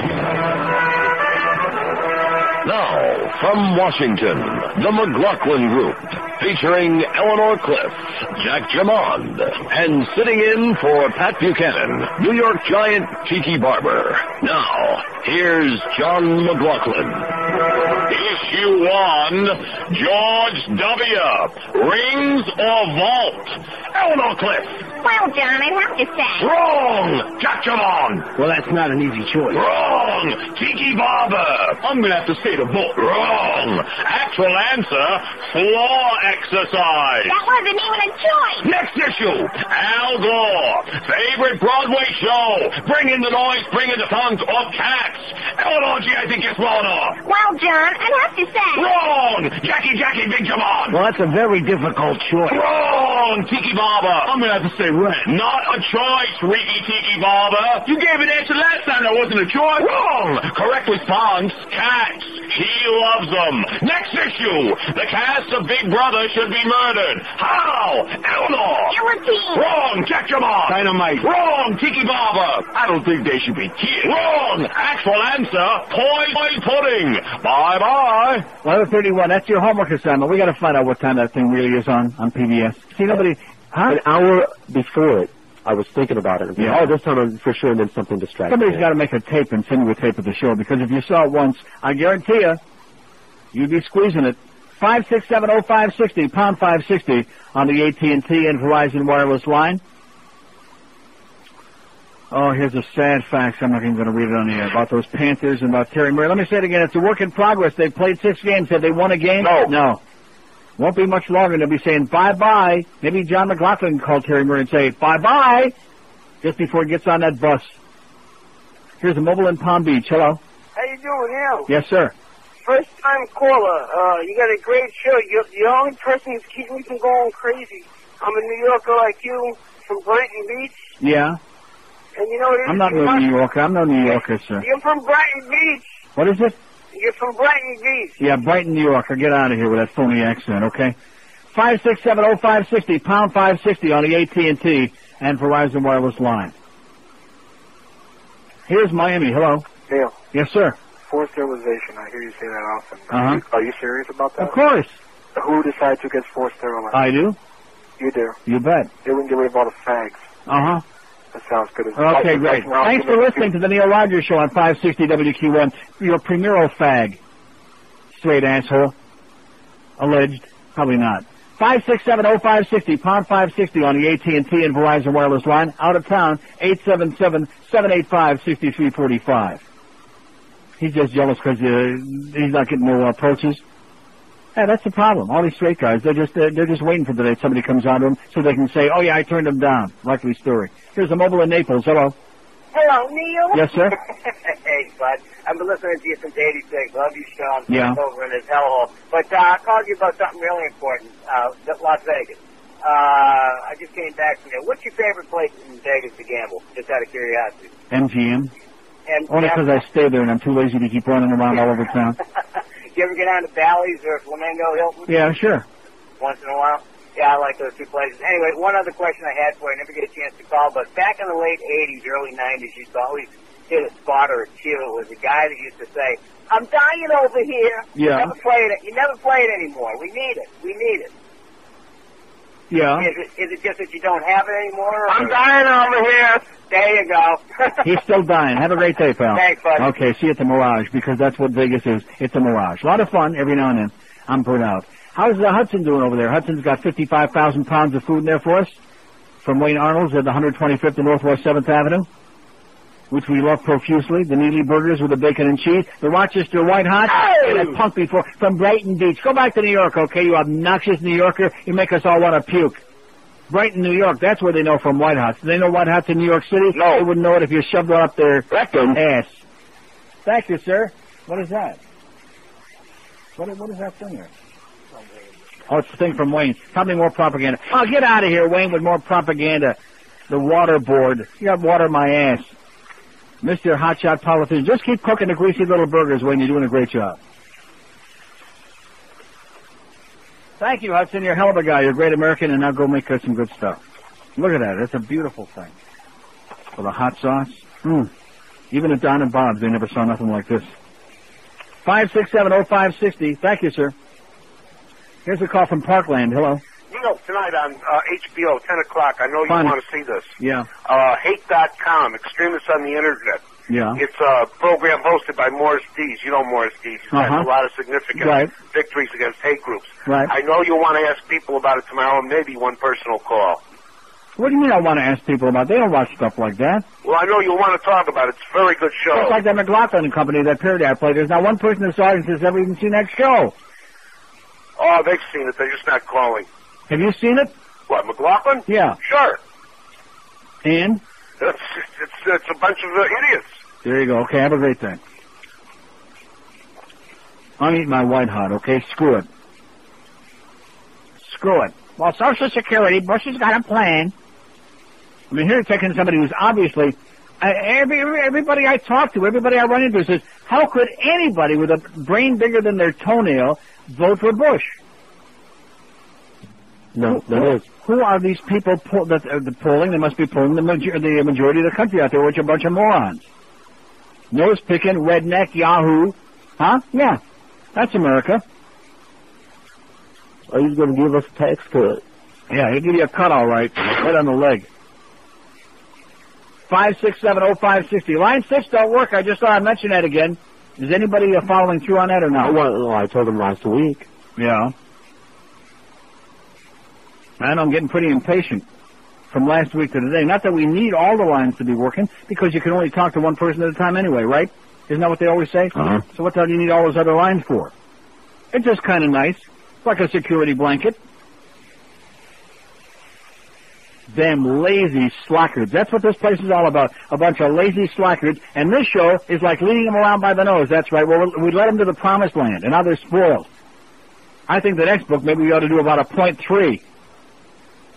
just to teach him a goddamn lesson or two. We'll put George on with that Palestinian bitch. Every day. Here's a mobile in West Palm. Hello. Yeah, hey, Neil, that show is on at 9 o'clock. I watch it every week. It's the only TV I have to watch. Is that Parody the best? Oh, you know, it's hilarious. You know, the best thing is about that show is Eleanor Clift. She interrupts everybody, but when somebody tries to interrupt her, she just starts shrieking. Yeah. No, I'm not going to finish. Yeah. Oh, I love that. And they are hilarious. And they used to have that guy Fred Barnes on. Yeah. He used to call him Freddie the Beetle Barnes. Oh, Tony Blakey, isn't that the guy's name? The big fat British guy? That guy dressed worse. I mean, I've gone and done business in Poland, and the guy's dressed better over there. Yeah, well, he's a Brit. You can smell him a mile away. And he keeps wearing them green two-tone striped satin ties, you know? Mm-hmm. I don't know, well, man. God bless you, sir. I finally found somebody that's got some good taste. Have a great day. Yeah, there's a guy that's actually seen McLaughlin and Company. Understands the parody. I don't understand. If you never saw the show, why would it even be funny? It's funny. But if you've seen I don't the show... know. I think you're swelling or that's well, it's just... But if you know John McLaughlin and his act that he goes through, that's him. Bye-bye. They haven't seen it. They're too busy watching goddamn MTV. And let me say it again. I don't want to start pushing Europe again because we want all of you people to stay the hell out of there. When I go to Europe, the last thing I want to see is a bunch of Americans. But over there, I'll say for the 8 millionth time, they got a whole bunch of music channels, and they show videos. How do you like that? What a concept. Music on music channels. As opposed to all these other 8 million stupid goddamn shows, Real World, Unreal World, all this other crap. Now, whatever happened to Tom Green anyway? Is this show still on, or since they cut his nuts off? Is he still on, or what? No, we don't know. I haven't seen it in a while. See, out of sight, out of mind. Once they cut your nuts off, it's kind of curtains. 21 till noon at 560 QAM. This is 560 QAM. Were you fudge packing?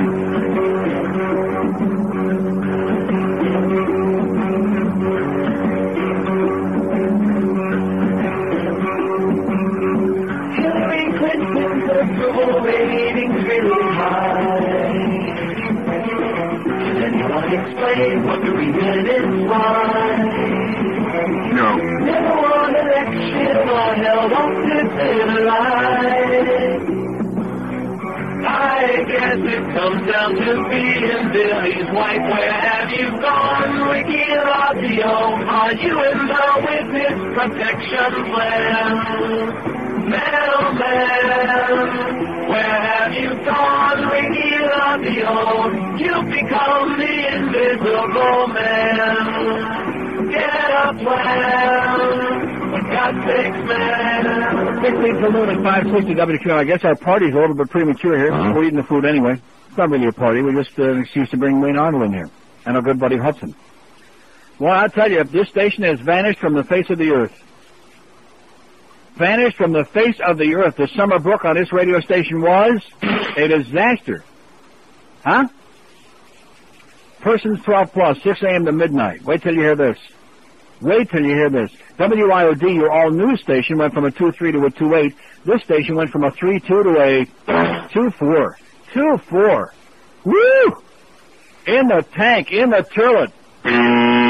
When's Bob and Tom starting? Persons 12 plus, 6 to 10 a.m. Radio Amor. Oh, this is a heavy-duty spit book. I mean, the Julio book. Radio Amor is number 1. Radio Mambi is number 2, although dropping from a 7.8 to a 5.8 as the Elian effect wears off. Hot 105, EDR. Look at that. The top 4 stations in this market, 12 plus overall, is all ethnic. AM all ethnic. WIOD AM, of the all news station, 3.2 to a 4.0. Does anybody believe that? No. No. Howard, 12 plus, went from 3rd to 8th. Does anybody believe that? No. Can you believe this? What kind of a rating book did they have here? They must have talked to the same people that are voting for Bush in these polls. Does anybody believe that? Of course not. Jesus, God Almighty. Midday, I hate to even look at this, George. 12 plus midday, 5.9 to a 3.7, George. From number 2 to number 11. Oh my God! I'm telling you, this is the death knell. That summer book. How about anybody else? Let's see. This is 12 plus overall. Includes all the old farts. WINZ from a 0.9 to a 1.2. Stupid talk creeping up from number 27 to a tie for 25th. Did they make any big inroads? No, they're not going anywhere. Where the hell did the audience go? Where the hell did everybody go in this book? Another one of these phantom Arbitron books? Yeah. Probably getting paid off by the goddamn, Gallup pollsters. Yeah, that's right. It's a frickin' right-wing conspiracy. Sounds good. Boy, this lunch is great, isn't it? Thanks, Hudson. I'm back in the White House. I was off them for a while. Oh, me too. But every time now, I have to have one. Yeah, me too. Okay, well, there are more numbers calling in here. They couldn't get much worse than this. What was that number we had again here? 12 plus? I think our bonus is in jeopardy. Let's call up Art James and, what's his name? Fleming. What was his name? Art Fleming? And Alex Kabik. 5'9" to a 3'7". 12 plus.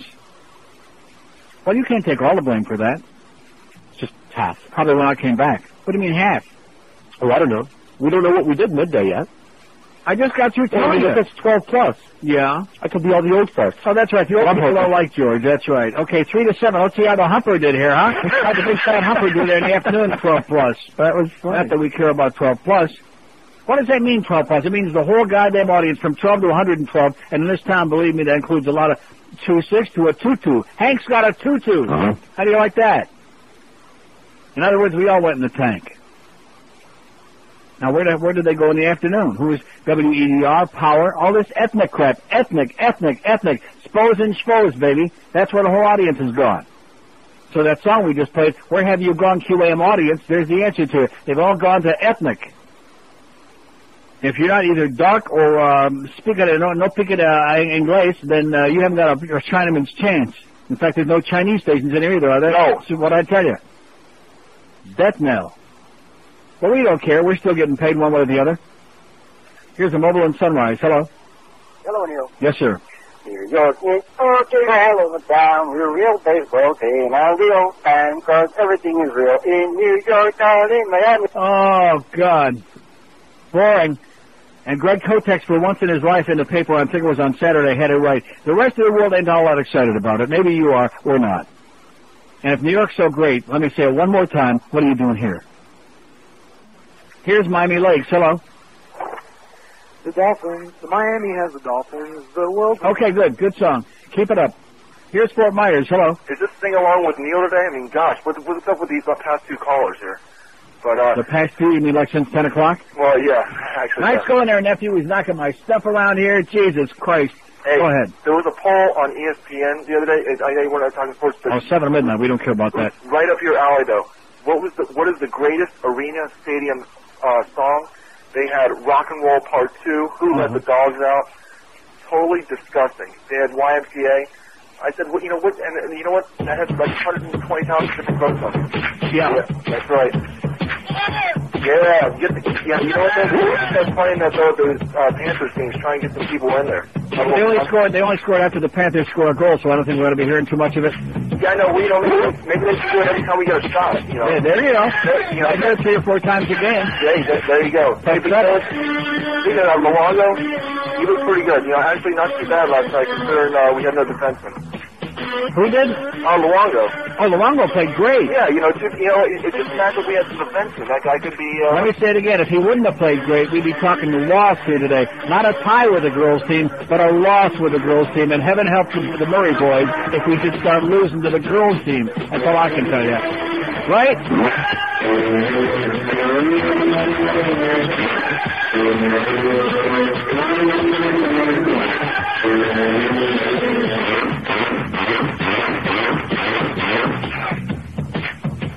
I love it.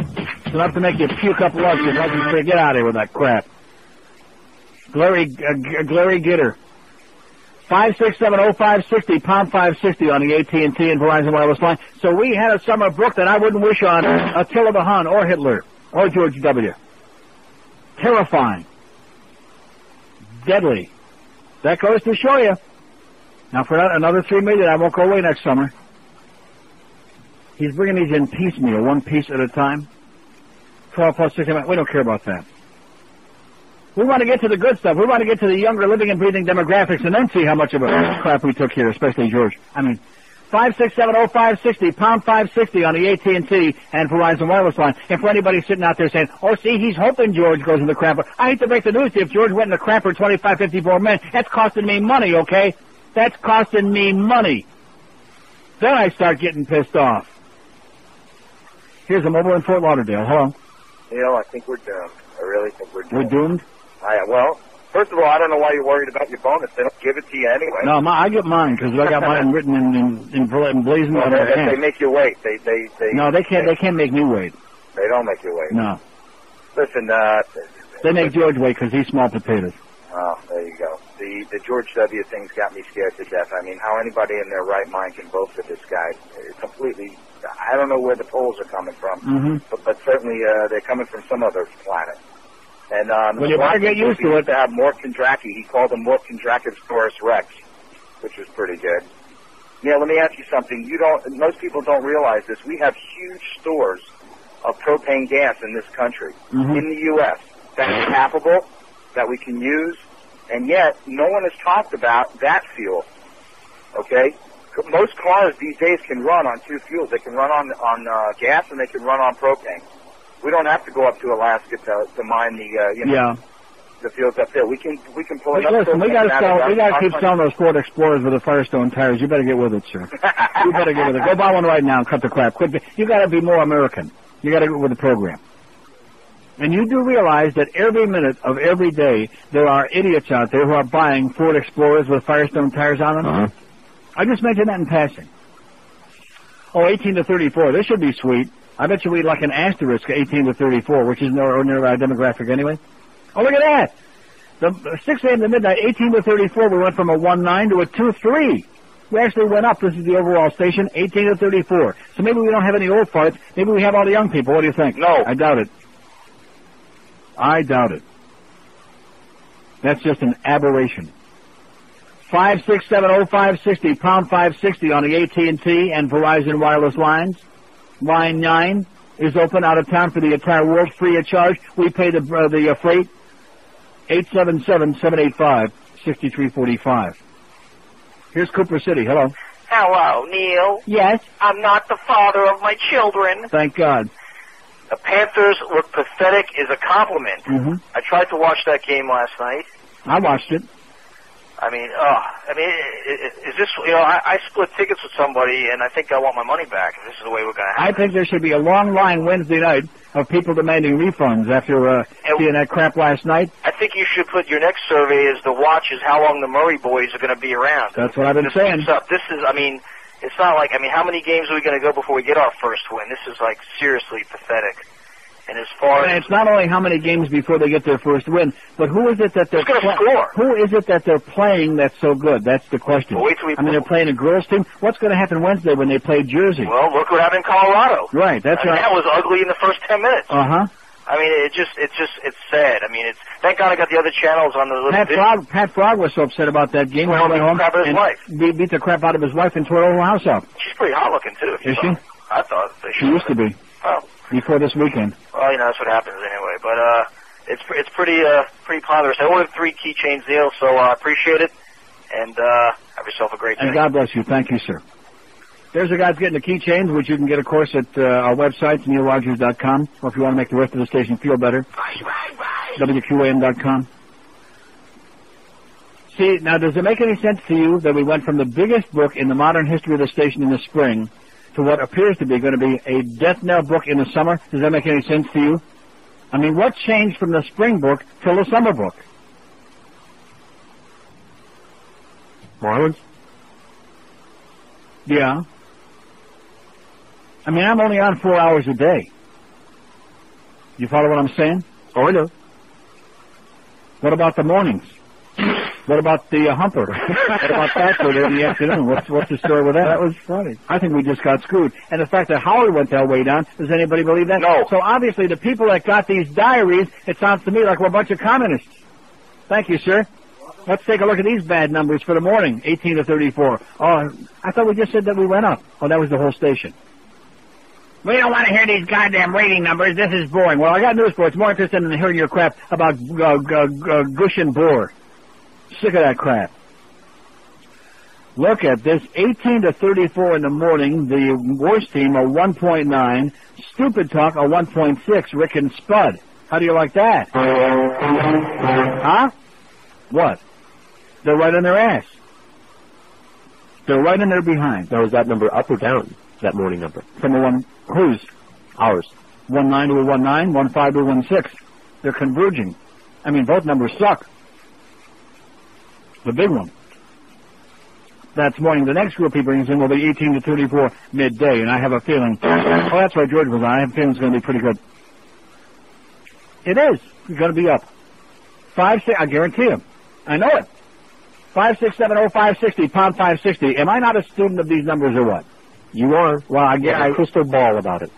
I'll bet you that Neely burger right here on this plate, that's the number 18 to 34 midday, and it will be up. Guaranteed. This is 560 QAM. Sports Radio 560 WQAM Miami, Fort Lauderdale. A Beasley Broadcast Group station and WQAM.com for the world. If it's free, it's me. Oh, I just had a bulletin. We just found out why the station had such a bad book during the summer. One name. Red Ruffin Sore. Yeah, that was it. Serious. What did I tell you? Did I have my thumb on it again? As usual, I know these ratings, man, inside and out. I can have ratings coming out of my ass. 18 to 34, midday, 10 a.m. to 3 p.m., from a 3.6 to a 3.7. Come on, George, baby! And that asshole that called, remember a couple of days before I went away for the summer? Well, the word around town is that everybody's going to be tuning over to listen to those tapes of Phil over there on Stupid Talk. Did they tune over to listen to the tapes of Phil? No, they did not. Are you sure? Positive. It says from a 1.4 to a 0.9. Those are Liz Wild kind of numbers, 8.9. Yeah. How do you like that? So who the hell are you people kidding over there? Pete Bolger? Stupid Talk is right. How did the Humper do there in the afternoon? 18 to 34. That's not his demo. Look at that, 2.0 to a 2.4. Yeah! There you go. Leave it to George and the Humper to hold the fort. Morning was where the real... Oh, boy. 1.9. A 1.9. Wow. So Bob and Tom start tomorrow, that's what I'm hearing. 5670560, pound 560 on the AT&T and Verizon wireless line. Are there any more White Hots in there? Because he gives me like one White Hot and all these needy burgers that I don't want. It's in the bag? And in the bun. Great, thank you, sir. Oh, in the bun. I don't want the bun. Okay, let's take a call or two here and pretend we're doing a show. Here's Miami Lakes. Hello. Neil. Yes, sir. Hey, listen, about this McLaughlin deal. Yes. About 5 years back on Saturday Night Live, they had a similar skit, and it was hilarious. Yeah. McCarvey was McLaughlin, and it was so funny that the cast members couldn't keep a straight face on set. It was tickling pink. It is a funny show. I mean, you know, there's some old farts who watch it for the politics and take it seriously, which you have to be an idiot. But it's funny in a bizarre way. Well, it's certainly more interesting than Meet the Press. Yes. But they were lacking the Tiki Barber angle, and that's what puts it over the top. Barber. You got to say it the way McLaughlin's. The Tiki Barber. Oh, it's perfect. All right, go ahead, Charles. Bye-bye. 5670560, pound. We got 400 open lines here. I'm asking the audience, should we, in fact, I should probably change the poll. The poll is boring. We don't like boring polls. We don't like boring shows. We don't like boring callers, do we? No, we don't. Boring. Boring is banned in Florida. From this moment forward, boring be banned. How about Chris Boring? We like him? He can still drive one, and a horse, too. Of course, that son of his, he couldn't drive from here to the wall. Hey, don't start with that harness racing stuff. You'll be out of business, mister. Okay, what do we got now? Oh, 7 to midnight in the overall number. We don't care about that. With all due respect to Eddie K. Do we care about 7 to midnight? No. Does anybody care about 7 to midnight? No. Do we make any money 7 to midnight? No. Let's get to the meat of the matter. Let's get to that 25 to 54 and see if we got that bonus coming. I don't want to make the pressure build on Georgia's shoulders in there, but everybody's waiting to see if we get that measly Beasley summer bonus. Yeah, let's change the poll, Eric. Here's the final result. Which is the most important to you? Education, 70. Taxes, 59. Gun control, 35. Abortion rights, 25. And Social Security, only 17. The only people who give a crap about Social Security are the ones who are collecting it now. They don't want nobody messing with it. So all you idiots out there that get sucked into this, oh, he's got a great plan. Yeah, right. I got a plan. Stay home on Election Day, all you Bush people. That's my plan. Here's the new poll, Eric.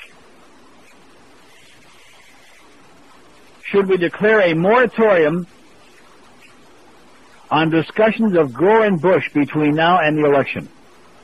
Yes or no? Huh? I don't know how I'm going to vote on that myself. I'll just vote something on there just to make the thing show up. Should we declare a moratorium on discussions of Bush and Gore on this show until the election? Yes or no? Huh? I don't want to influence it. Should we do it? Yes or no? 567-0560, pound 560 on the AT&T and Verizon market. Because this other poll's boring. They all say they care about education. Do they care about it? No. Of course not. It's just window dressing. It just sounds good. It's politically correct. Persons 25 to 54. Now we're getting there. Overall, 6 a.m. to midnight. WQAM, not on the first page. On the bottom of the second page, from a 3.7 to a 2.9. 3.7 to a 2.9. Got it? Overall. The whole station. That's 6 a.m. till midnight. 2554. That's our bread and butter, baby. Now, let's see. IOD, your news station, went from a 1.6 to a 1.4. How about that stupid talk? Went from a 1.2 to a 0.9. A 0.9. How do you like that? Let me say it again. Stupid talk went from a 1.2 share in the Springbok to a 0.9 in this one. How do you like that, huh? Nice going, Pete Folger. You asshole. You idiot. You moron. You quisling. You assassin. You grave robber. You little twerp. You suckhole. How do you like that? So I guess next we'll be getting like mornings and we'll get the, day part breakdowns on 2554.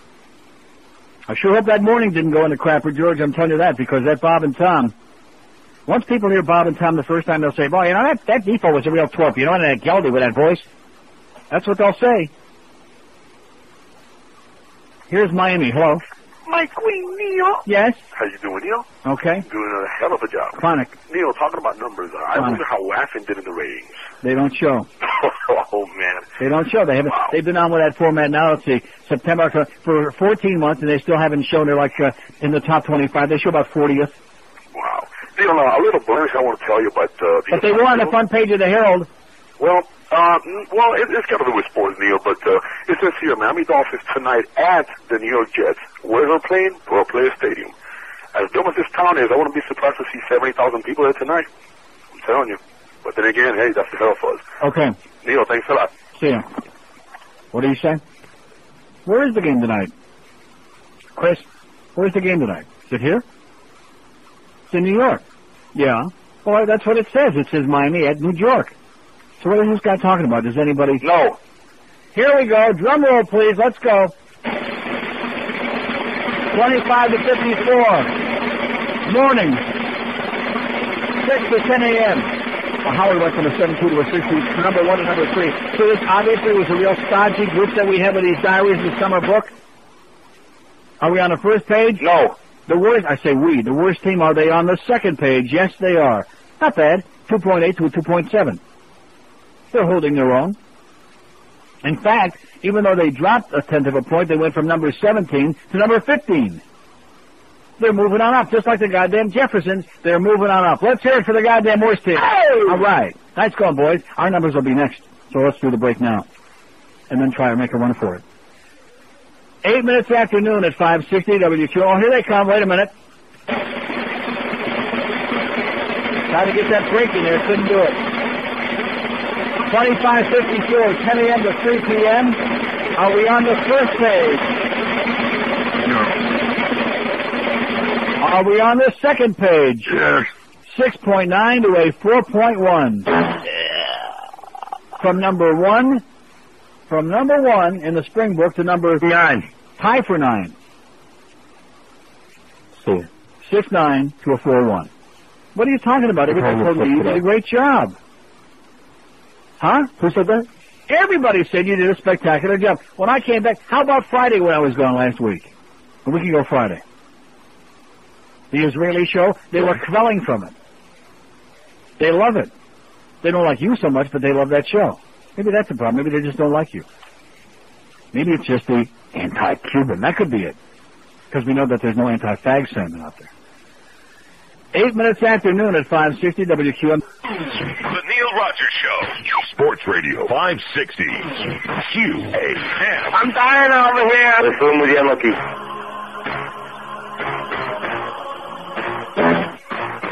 This is a story of a girl who got lucky.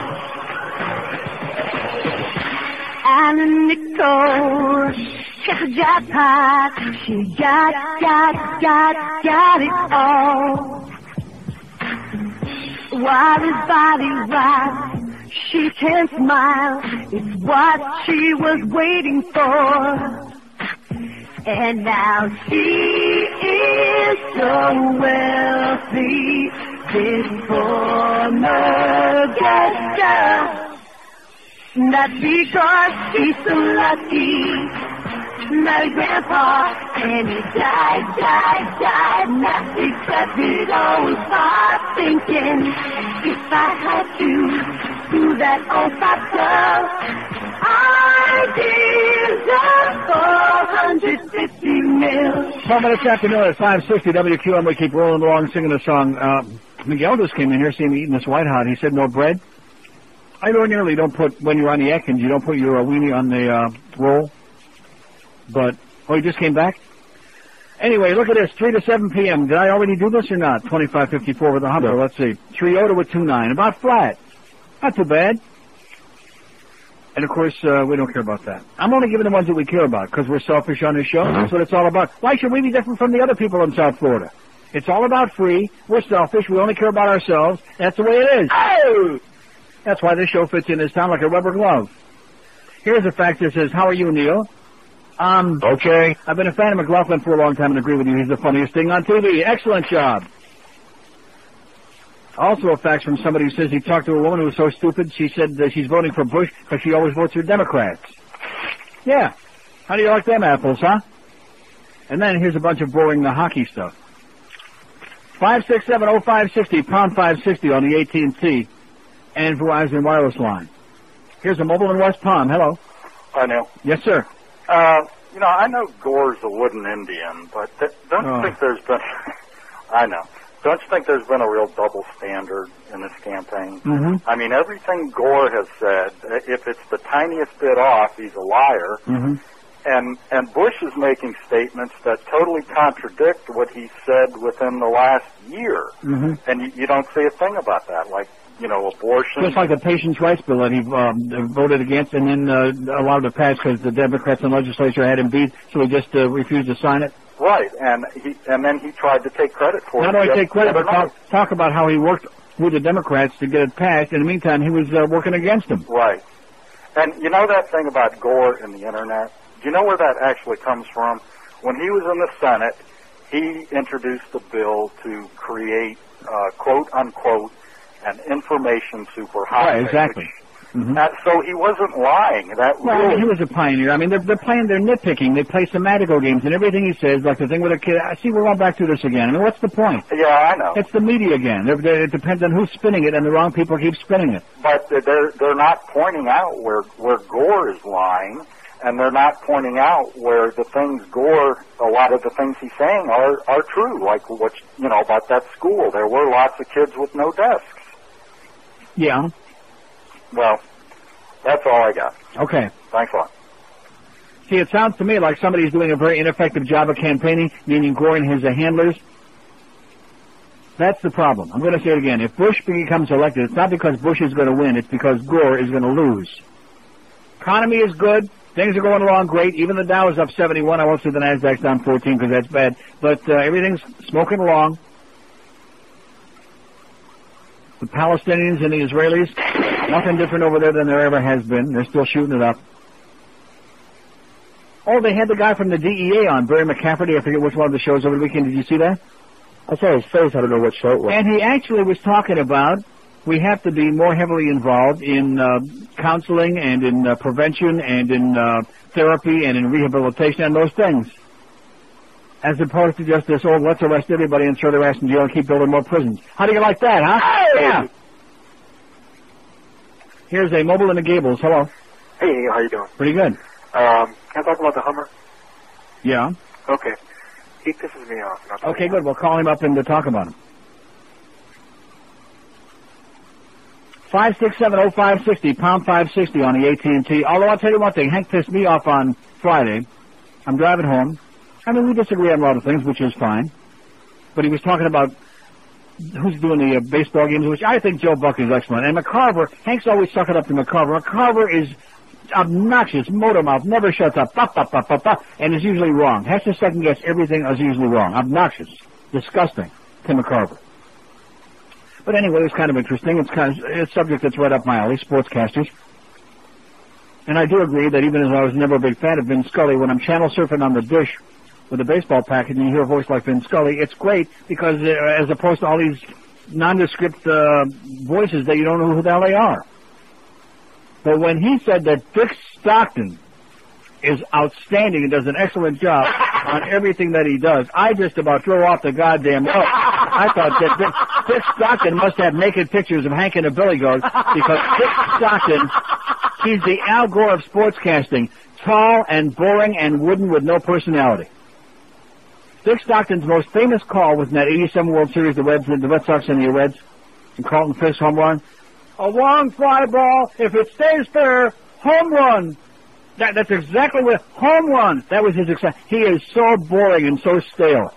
He's the Mike Siegel of sportscasting, Dick Stockton. And I know he lives in Boca down here, so probably there's like some incestuous relationship. See, that's the problem. All these sports nerds, they kind of like hang around together. Shame on you, Hank. Shame on you for sucking up to a no talent like Dick Stockton. He is pathetic. One of the worst. God. Anyway, here we go. Men. Now comes the pressure, baby. Can you feel it? Can you smell it? Yeah, I can smell it. Men 25 to 54. Morning. Look at this. I told you the worst team saved themselves from a worse than death.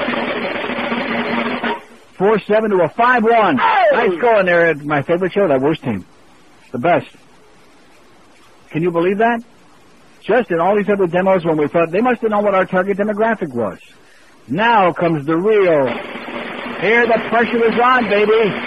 This is what our bonus is based on. George is hanging out of the counter real tight. He's squeezing it. And the counter too. From a 10-4 in the spring book to a 7.8 in the summer book. But the big news is, still number one. We get the bonus. How do you like that? In other words, a precipitous drop, but we're number one! Yeah. Yeah. What are you huffing and puffing about? You lost a third of the audience. That's pretty good for a punk like you. What's wrong with it? 7.6, 7.8 when it's 10-4? No, an 8. More than an 8. What are you talking about? That all depends on how the Humper did. Right. Well, we don't know that yet. That's coming in a second. I'll put the razor blade down. Joe will be waddling back here again in a second, and then we'll put it on a bun. Well, he was very upset that I was eating the White House, with them throwing away the bun. Here's Plantation. Hello. Hello, how are you, Neil? Pretty good. Good. I'm calling you to talk to you about the Survivor show. The Survivor show? Well, guess what? Thank you, sir. Here we go. Here's what the Humper did in the afternoon. 25-54. This will give you a pretty good indication of whether you topped an 8 or not. Flat. 5-4 to a 5-4.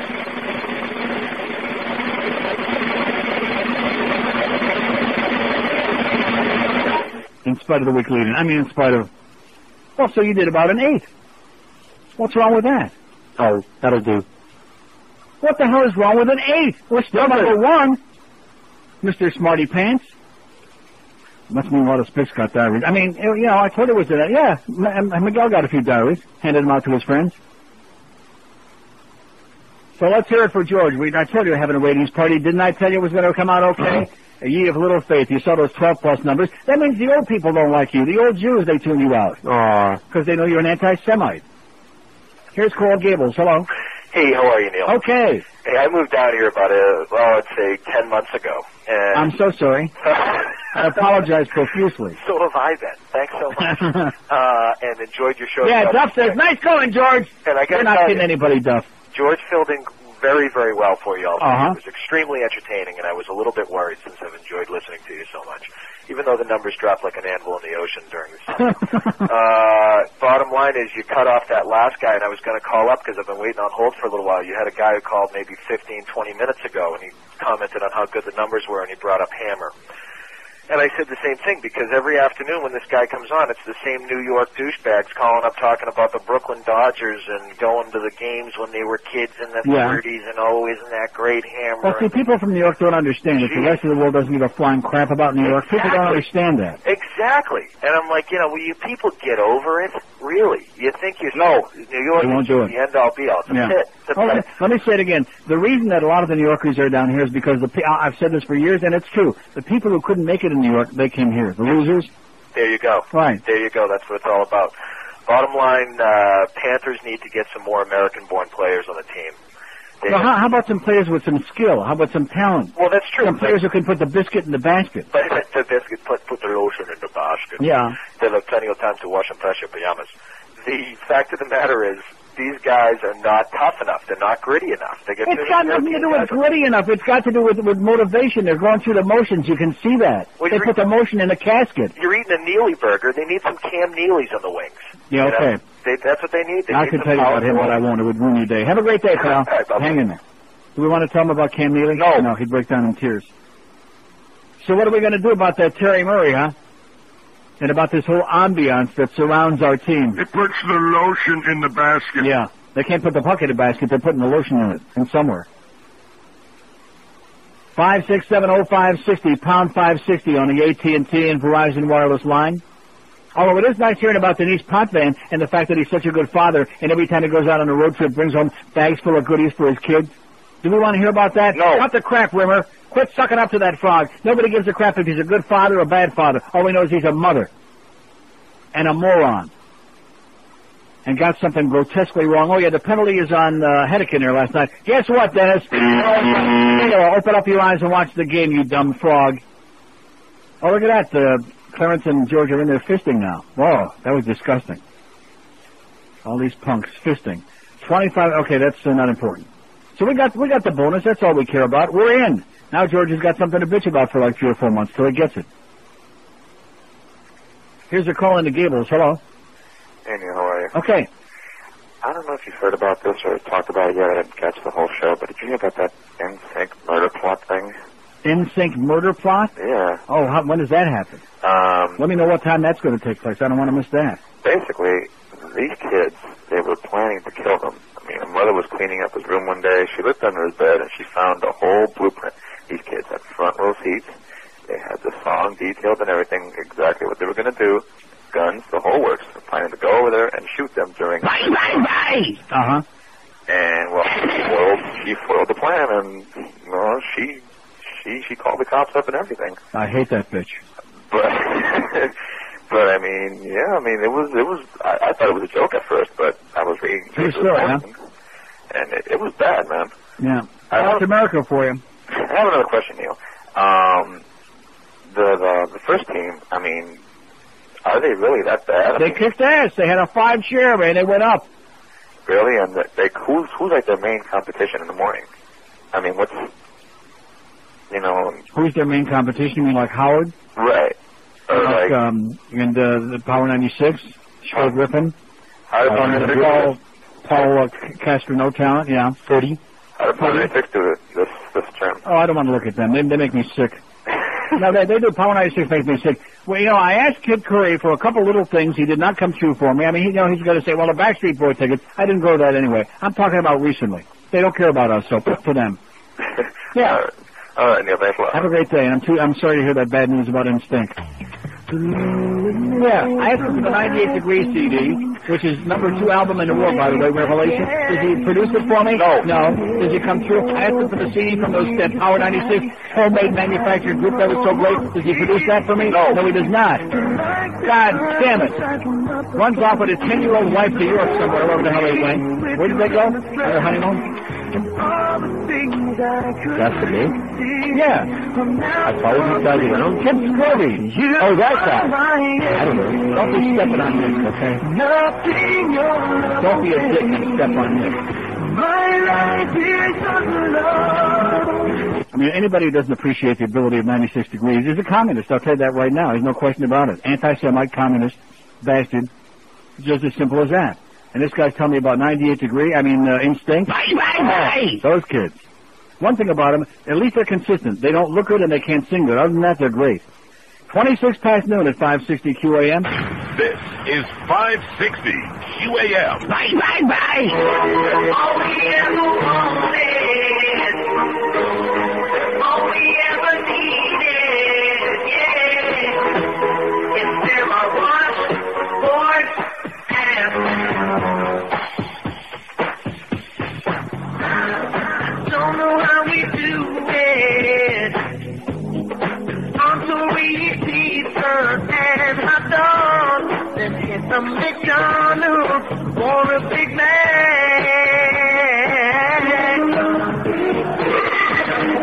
When you rip your sleeve on, easy to see why girls wanna fall.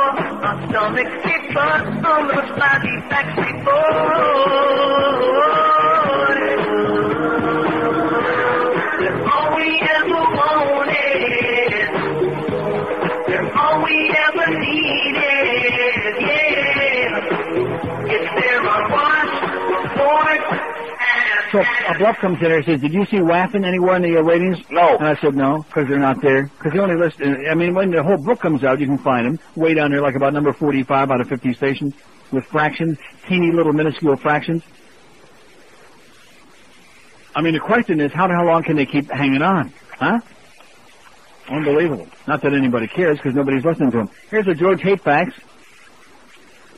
And it says, George is a lame effing limp dick Cuban wetback. He lost a third of the audience, and we are celebrating. Well, we're celebrating because we still get the bonus, okay? Asshole.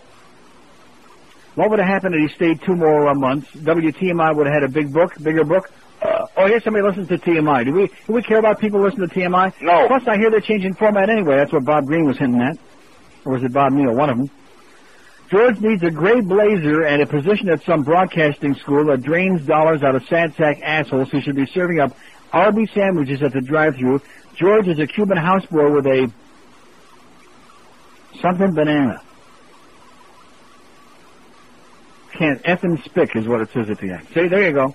Effing spick.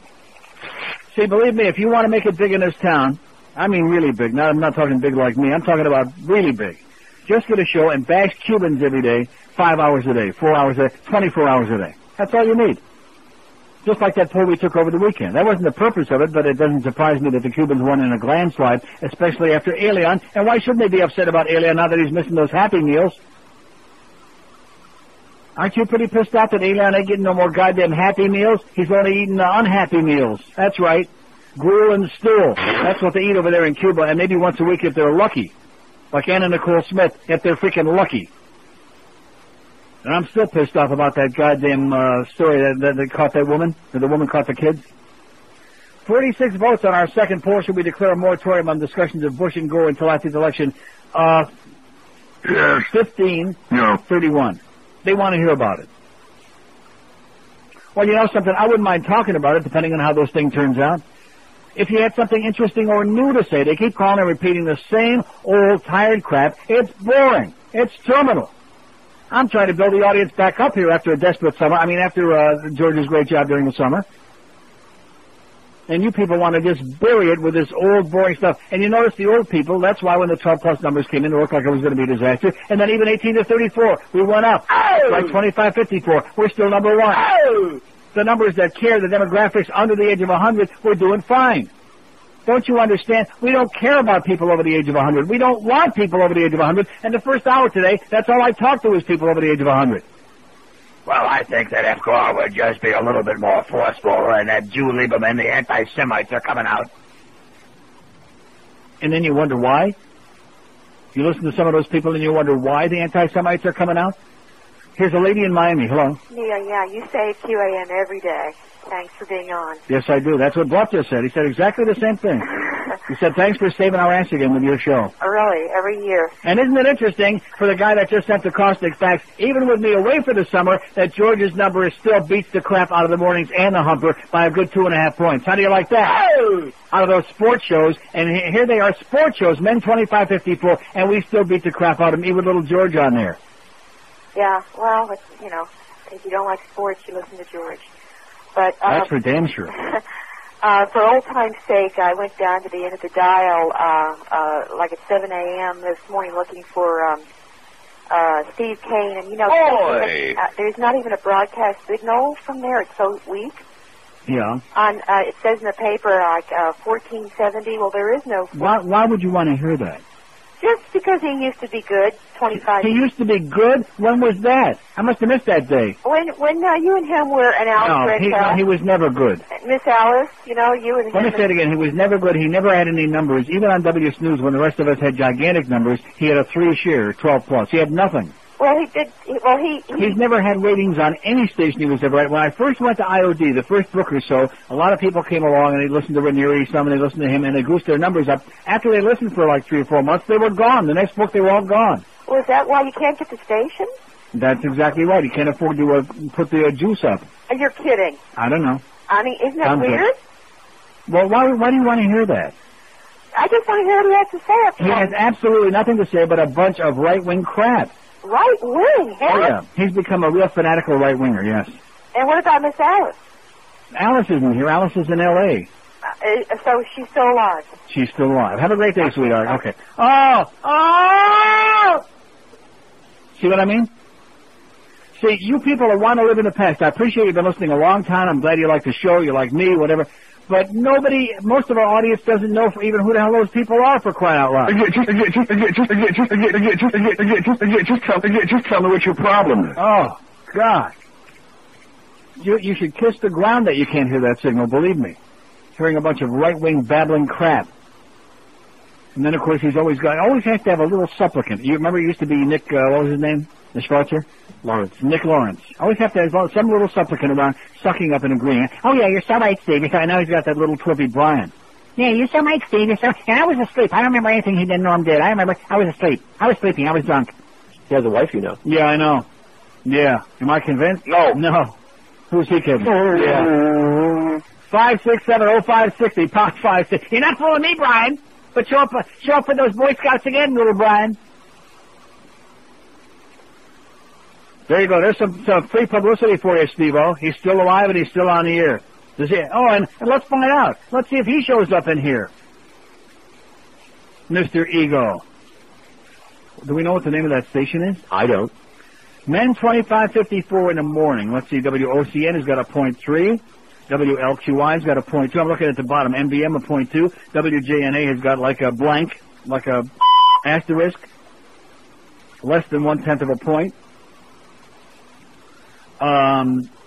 WNMA, that's not it. Is it? Maybe. No. It is? I don't know. Well, how the hell can we find out? Somebody will know. Does Bluff know? So we need somebody to call in who knows the name of that 1470 station that Mr. Ego, that Kane is on in the morning. I don't see it. Maybe it's NMA, which they went from a 0.5 to a 4.0. That would be heavy duty, baby. That would be about like the numbers, although that would be bigger than the numbers he had on INZ. Remember those days when we first came over here? Yeah. When they switched IOD and INZ and they put stupid talk on INZ, 50,000 watts of power, and this man was over there doing fractions in the morning. Fractions. Point. As in, what's the point, Steve? Anybody call yet? Well, why not? There must be somebody who listens to that crap. Here's Sunrise. Hello. Hey, how you doing, Neil? Okay. Now... It's not under me. I hope that what you said about Bush winning in the polls, I hope that's not true. Well, what do you mean it's not true? It is true. He's ahead in every poll. Yeah, right now. Right, I mean, it's still a close race, so hopefully Gore can push himself back in there, but, Gore just doesn't seem like, he's on the offensive enough, you know? That's my opinion. I mean, I like his platform, but I think he's going to have to start getting back into that 100. He's going to have to roll up his sleeves and do like Ross Perot said, and get a little more offensive. That's correct. Right. And I'll take the over tonight. All right, thanks. Okay. 567-0560, pound 560. Notice how he stepped that in there real quick. Okay, thanks. Like it's very funny. So it's not NMA? NMA's Cuban. NMA is Cuban? Must be a pretty crap station though. They have a 1 share. Can you imagine this market being a Spanish language station having a 1 point? Woo! That's really sucking big time. 21 before 1 at 560 QAM. This is 560 QAM. The Neil Rogers Show. Sports Radio 560 QAM. Nobody repulses you more. We want to go now to your closing statements. Governor Bush is first. Thank you, Jim. What I care about is failure. And you know what? It can happen in America with the right kind of leadership. Surely this nation can come together to encourage doctors to take the lives of our seniors. Can I comment on that? I would sign a law banning that procedure. If I'm entrusted with the presidency, here are the choices that I will make. I'll cut health care, prescription drugs, education, and national defense, put our budget into deficit, raise interest rates, and put our prosperity. I can't let the man continue with. I believe that Governor Bush is a national asset. Correct, but that's just totally false. Wait a minute, it's just totally false. For him to stand up here and say that. Thank you, Governor Bush. Vice President Gore. And thank you so much, the bumbling Jim Lera. 17 before 1 at 560 WQAM. Let me say it again. Dick Stockton blows. Make no mistake about it. Here's the fact that Steve Kane is on WNN 980 AM. Maybe it's one of those deals where he's on, because I know it's 1470 in Broward. It's like in different spots on the dial. Huh? That could be it.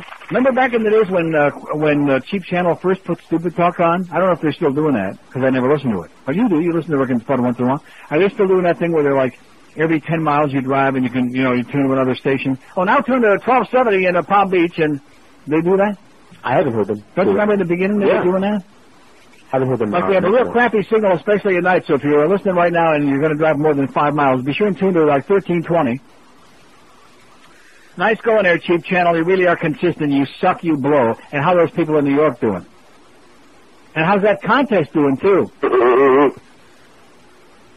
Here's Fort Lauderdale. Hello. Hello, Neil. Yes, sir. First of all, I'd like to congratulate George and Joe Costello for a job well done. That's right. Don't leave little Joe Costello out of this. He's probably responsible for most of the audience. And 1470 is WWNN. Uh-huh.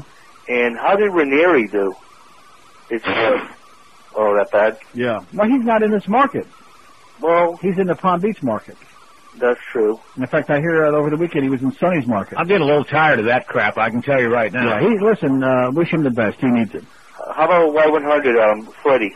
Freddie? Chicks at 6 in the morning, that asshole. Chicks with what? Oh, Chicks with 6? That's right. Yeah. How did he do? Well, let's see, 18 to 34.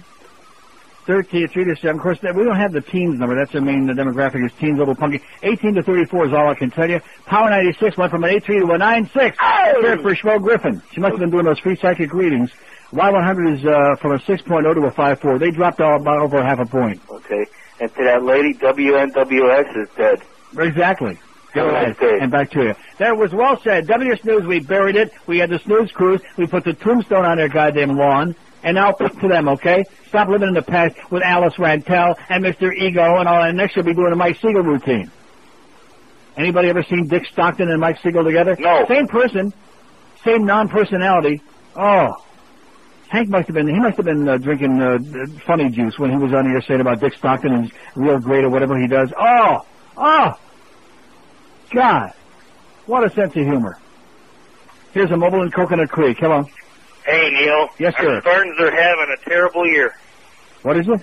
Our Spartans are having a terrible year. Well, that's the way it goes. Yeah. Hey, listen, I have a pet doesn't peeve. change my life. Oh, I hear you. Listen, I have a pet peeve. And if anybody wants to know why there's not more black coaches and managers in sports, just take a look at Michigan State. But anyway, poorly coached. Hey, listen, I listened to the Hammer right after you just because my radio's there. And one of the nauseating things about him is that he eats.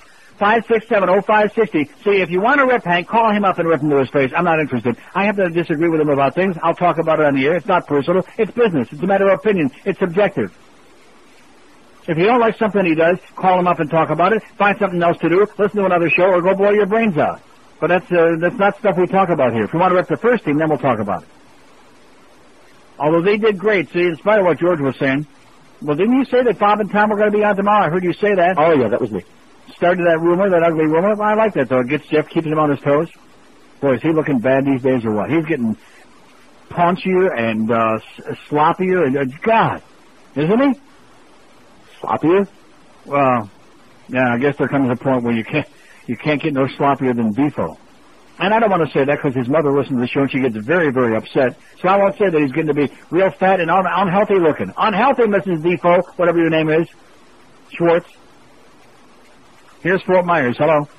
Hello, Neil. How are you? Okay. Good. Hey, I'm very disappointed after last night. How many shots on goal did our team end up with? In the whole game? Yeah. Beyond. I don't know. Pardon? I don't know. Well, it had to be a lot because they had a number of them in the first quarter. What was in the first what? The first period. Uh-huh. What was the big closed door meeting before the game, just to see how many shots they could get? I didn't know they had a big closed door meeting. Obviously, it had no impact. Obviously not. And now what are they looking at? New Jersey and Ottawa, I believe. Uh huh. Could be a really ugly week, you know. I'm gonna go pray. See you. Okay, get on your knees. We're going to pray for you, Terry Murray. I don't think it's going to do any good. Of course, the real interesting thing comes down to, like in Washington, is BM going to fire TM even though he's his brother to save his own ass? I say the answer probably is, yeah, won't be too much longer if they don't start winning some games. You do realize with Jersey and Ottawa coming up, Wednesday and Saturday here at home, that they could wind up going through 8 games without a win very easily? Because if they keep playing like they've been playing, they're not going to beat anybody. If they can't beat Minnesota, they're not beating anybody. 567-0560, pound 560 on the AT&T and Verizon wireless line. And what did I tell you about the preseason? Everybody was going on, oh, look at this, they're undefeated in the preseason until that last game. They're doing great. What did I tell you about that? Here's a mobile and Davey. Hello. Hey, how you doing, Neil? Okay. Hey, I just realized that you're pretty much the last bastion of free-form radio that's left. That's right. Radio blows. Sorry? Radio blows. Well, you don't, I mean. I know that. I'm kidding, generally speaking, that's right. I mean, but I remember in the 70s, you remember, QAM and Bus, Magic Bus, they all did that free-form radio, and it was probably some of the best radio that there ever was. Mm-hmm. And then the FCC decided it would be a good idea to let 5 companies buy up every goddamn station in America, and look what's happened. Yeah, and then the program directors took over. Mm-hmm. Now, you remember Piccolo's? Sure. That was probably one of the best restaurants on South Beach. It was pretty good, yeah. Turf Pub. Did you ever go to the White House? No. The best restaurant was the famous. Let me say it again. The best restaurant on the beach was the famous, hands down, no questions asked. Yeah, which became the Strand, and then it became a dump. Mm-hmm. I know, I used to work there. I remember they had all the red tables there, the red vinyl giant tables. Those were the days, pal, but you can't live in the past and have a nice day. Let's talk about the past. What do you say? No. Let's live in the past. No. Just the way it is. Life is for the living, in the present and the future. You follow what I'm saying? Are you following me? No. I didn't think so.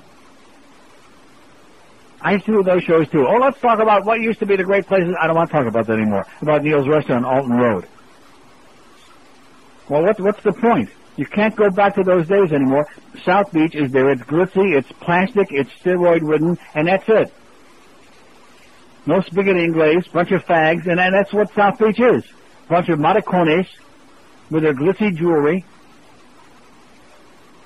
567-0560, pound 560 on the AT&T and Verizon wireless line. I'm really surprised that a lot more people are calling in saying, nice going, George. What?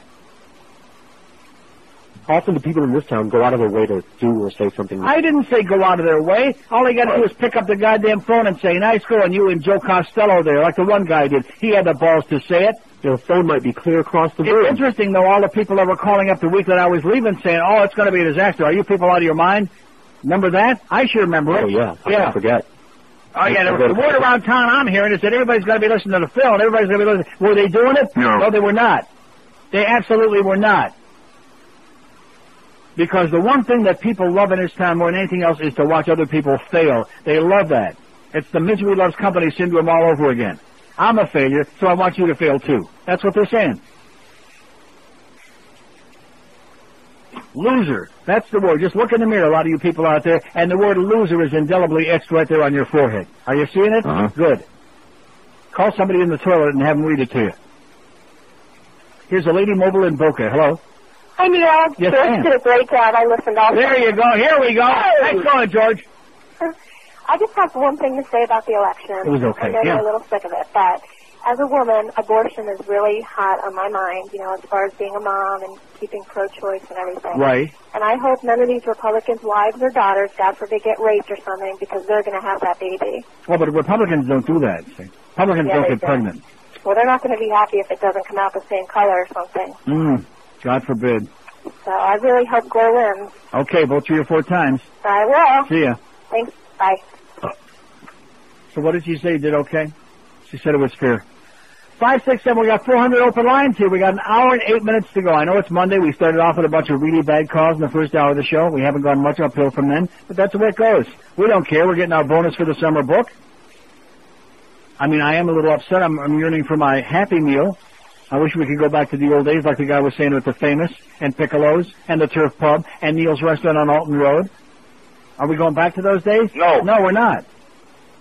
Of course, he's forgetting that also in those days that most of Collins Avenue was people over the age of 500 hobbling around in their walkers and being wheeled up and down Collins Avenue. That's also what it was, a lot of old Jews.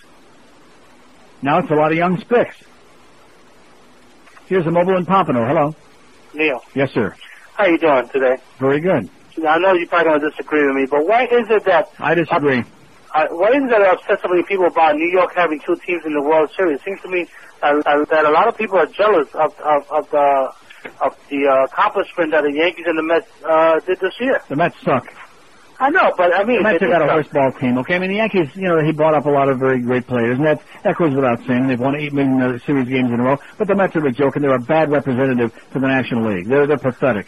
But, I mean, I know they made a nice try to come back last night, and they almost did it, but they're pathetic. yeah, but why is it that it bothers so many people? Because most people aren't interested in New York, okay? Most people are not obsessed with New York. Only New Yorkers care about that. It's not a big deal to the rest of us. We I know don't it's not care. a big deal. What I'm trying to say is, I mean, the fans in New York are the real fans. They're like the fans here when the officers don't crowd. How about the fans anywhere are real fans compared to here? It's not just New York. What about the fans in Detroit and Chicago and Boston and places like that? They're terrible too. How about the Islander fans? Aren't they in New York? Yeah. Well, where are they? I don't know where they're at. Okay, well, go find them. Get a search party and let us know when you find them. Yeah, New York, they're the real fans. Yeah, the Ranger fans, because it's a thing. It's a family thing, like the Giants. You have to inherit the tickets. That's the only way you get in to see one of those games. And of course, you know, I mean, to compare it with why would you insult New York by comparing any to here? Maybe if you compared Schenectady to here, and it would still be an insult to Schenectady, or Utica, or Fourth Lake, or any of that crap. Inlet, New York. Even Inlet, New York is more about a bunch of activists than we got here. This is la-la land, and that's another thing. I'm getting sick and tired of hearing about it. I mean, I've been doing these shows for 25 frickin' years already. I'm sick and tired of it. I'm guilty myself. Never do it again. If people want to show up and watch some stupid game, let them show up. And if not, that's their business. This town isn't going to change. And this is the same guy, if I would have said something like I did 2 weeks ago with FSU and then the Hurricanes, what a phony baloney thing that is. And then they try to build up a big deal. Oh, well, Temple's a lot better than they look on paper. Yeah, right. Right. To try to pretend that there's really some interest there. They're playing another goddamn girls' school of the blind, and like it's going to be a close game, and they win by 150 points. Oh, look at that. We got a chance at a title now. Yeah, and then what? Then what? Will anybody still be learning anything at U of M? No. No, they will not at Suntan U. They will not. Will there be a real university there? No. Will the student body be supporting any of those events? No. Will anybody be going to those goddamn basketball games? No. Well, what the hell are you talking about? It's a big, fat, phony, event-ridden town. That's what this town is all about. If there's like a big hype, like if the game was being played here tonight, the Jets and the Dolphins, which there will be one, then the whole town is like foaming at the mouth. Hey, and they're all like pretending to be emotionally involved. I'm not going to change that. That's the nature of this town and the people who live in it.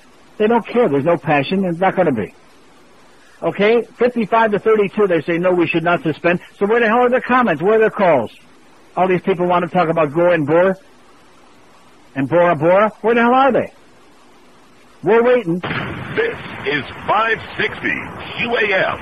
Sports Radio 560 WQAM Miami, Fort Lauderdale, a Beasley Broadcast Group station, and WQAM.com for the world. Hi, this is Ron McGill from Miami Metro Zoo, and I listen to that Neil Rogers one in 2 hours. Hell, what's even better is Sex with the Animals.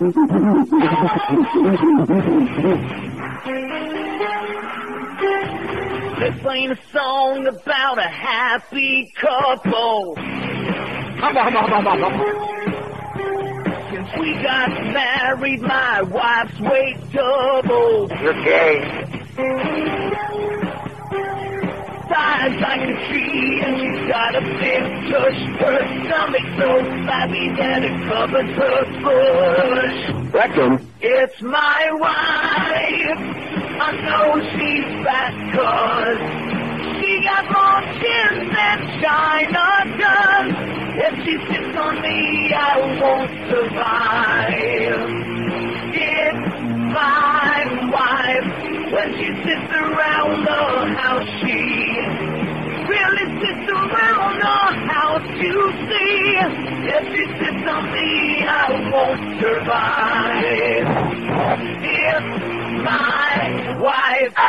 1 o'clock at 560 WQM. Hank will be here at Shula's with a special guest, Dick Stockton. And then at 5 o'clock, it's the Dolphin. What is with the overhead here? Are you hearing that? What the hell is this story? Just out of nowhere. Is this phone on? Where the hell's that coming from? That's a good question. Sounds like the phone's on. Does it look on from here? But it's not. It sounds like a phone thing, but it's not. One moment, please. Okay, let's try it now. Still screwed up. How's that? This just all started out of nowhere. And it sounds like it's in the overhead. It sounds like a goddamn speaker is broken or something, or like we got some kind of a technical problem. Out of nowhere, we're just sitting here doing a show, and you people want to buy Beasley stock? No. I don't think so. Listen to this. This is great. Where's that feedback coming from? Do you have any idea? Did it just change? Did it just stop? What did you do? I poked my head in the control room to see if anything was on in there. Well, it must have been something was on, because as soon as you stepped out the door, it stopped. Sounds to me like somebody in here, just like that call that disappeared before, that woman, and you said it was just a hang-up. Somebody is dicking with us in the other room over there, somewhere. Probably Matty Bellows at work downstairs. Probably got his finger in it. How's that poll coming? Should we declare a moratorium on discussions of Gore and Bush on the show till after the election, which is 2 weeks from now, or should we do it? 33 say yes, 60 say no. In the meantime, we got 2 calls on the board. Pretty weak. Pretty freaking weak for all you people out there that want to use this show as a vehicle to spout your political propaganda, which we've heard 50 million times. 567-0560, pound 560 on the AT&T and Verizon wireless line. Mobile and Pompano. 567-0560, pound 560. Oh, he's right. Huh? He is right, but, you know. And you know who that sounds like? That's that same punk again. Who also happens to be the one, the day that I came on several weeks ago and said I decided I wasn't going to vote, which I then changed my mind. Oh, you've sold out. How much did they pay you? You've sold out. Yeah, he's the one, the psychotic punk. Nobody else cares. Nobody else cares, but they want to talk about Gore and Bush. Here's Weston. Hello. Nice going, George. First of all, I want to say to everybody out there, a vote for Nader is a vote for Bush. Yeah, I've already said that 50 million times. And Scalia and Thomas and Rehnquist. If you look at the undecideds and the Nader voters, they're the ones that hold the key to the election. And some of those people are undecided between Nader and Gore. So hopefully they'll come to their senses and realize that if Bush is, you know, you can't vote for Nader in a close election. If it was 10 points either way, vote for whoever you want to vote for. But it's not. And the one other thing is, you know, you pointed that this is a vote of electoral votes. I don't think a lot of people realize. But if the election is tied, Gore is probably going to win, because Gore has the bigger states, and Bush has a lot of his lead in smaller states and in Texas. Gore. Well, I hate to break the news to you, but the electoral college right now is like even, Steven. I think the last 2 polls I looked at, Bush was 1 electoral vote ahead. Yeah, I understand that, but one of the things is all the numbers total all the all 50 states, and there's states like Texas, for instance, where Bush is ahead by, for instance, 2-1. But in California and New York, where Gore's leading by somewhere between 7 and 12 points, if you total up all the votes, Bush has 500,000 more votes, but he winds up with 54 less electoral votes. And because he leads in a lot of small states, you keep saying that, but the fact is that Gore can't even get a lead in the 5 states that Dukakis won. He only won 5 states in the District of Columbia. Needless to say, every Democrat's going to win District of Columbia because there's no white people there. But other than that, Dukakis only won 5 states against Daddy Bush, and Gore can't get a lead in any of those 5 states. What does that tell you?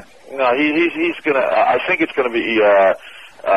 It's going to be real close, and I think that Gore can pull it out again. But again, how many of those Nader voters are going to actually vote for Nader? They're saying they will now, but when it comes down to it, I don't think they'll all vote for Nader. Well, let's hope not, or we're in deep trouble. I agree with you. Okay. Thanks. Bye-bye.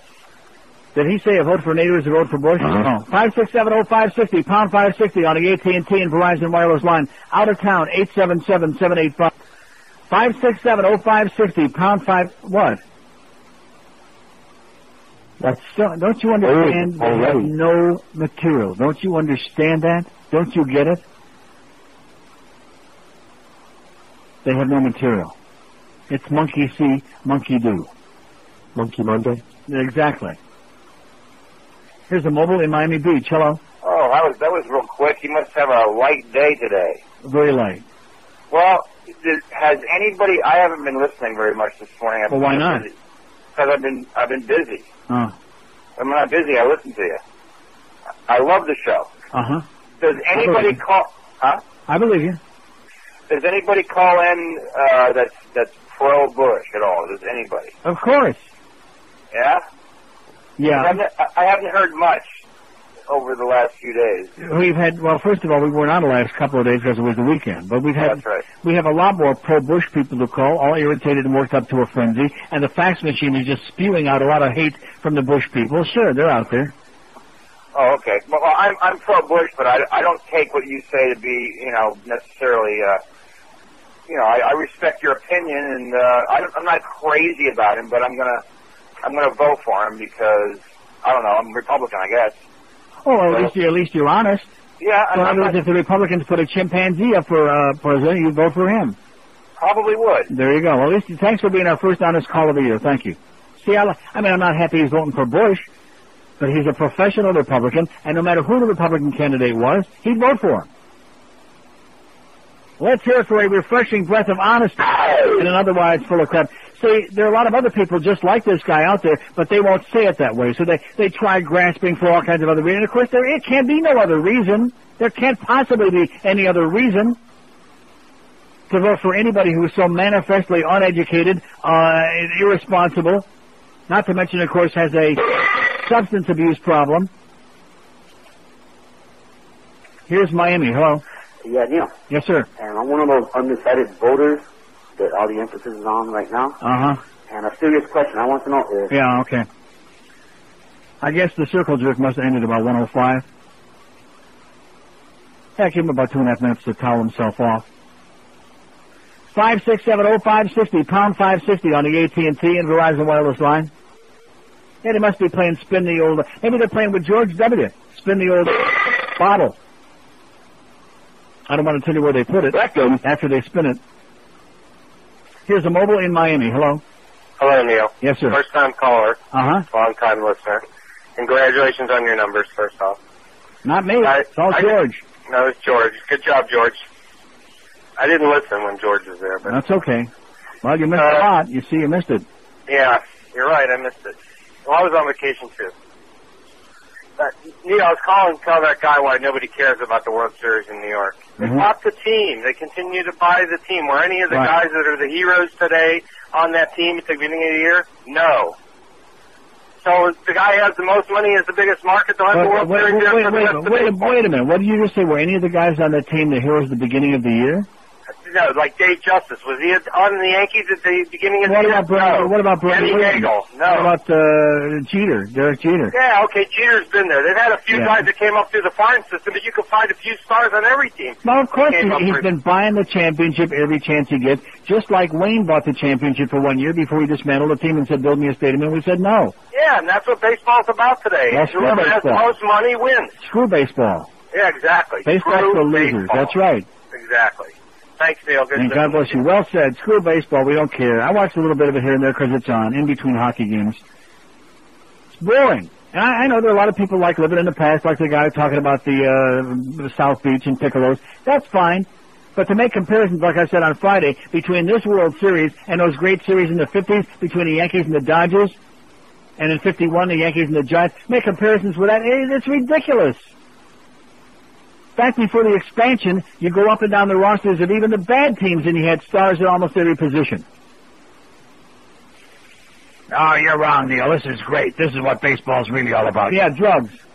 Steroids. 10 after 1 at 560 WQAM.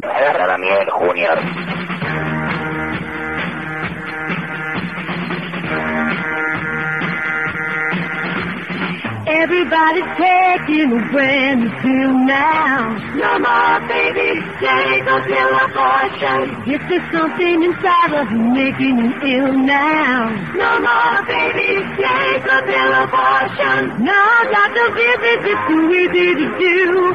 You just pop on a face if the stick turn blue. So come on, take a pill abortion by me. 114 at 560 WQAM. 5670560, pound 560 on the AT&T line. Report, priest says boys threw themselves at him. How do you like that? You're gay. A retired Roman Catholic priest accused of sexually abusing several boys told one victim that the boys threw themselves at him hoping for a thrill, according to a tape made by the man's lawyer. Father Maurice Grammond, now 80 and living in a facility for Alzheimer's disease patients, allegedly molested numerous boys beginning in the 50s while serving at parishes in Seaside and Oak Ridge and heading a home for troubled youths. On October 9th, the church announced a rare apology and unspecified cash settlements with 22 victims, now all adults, who had filed a lawsuit against Grammond in the Archdiocese in December.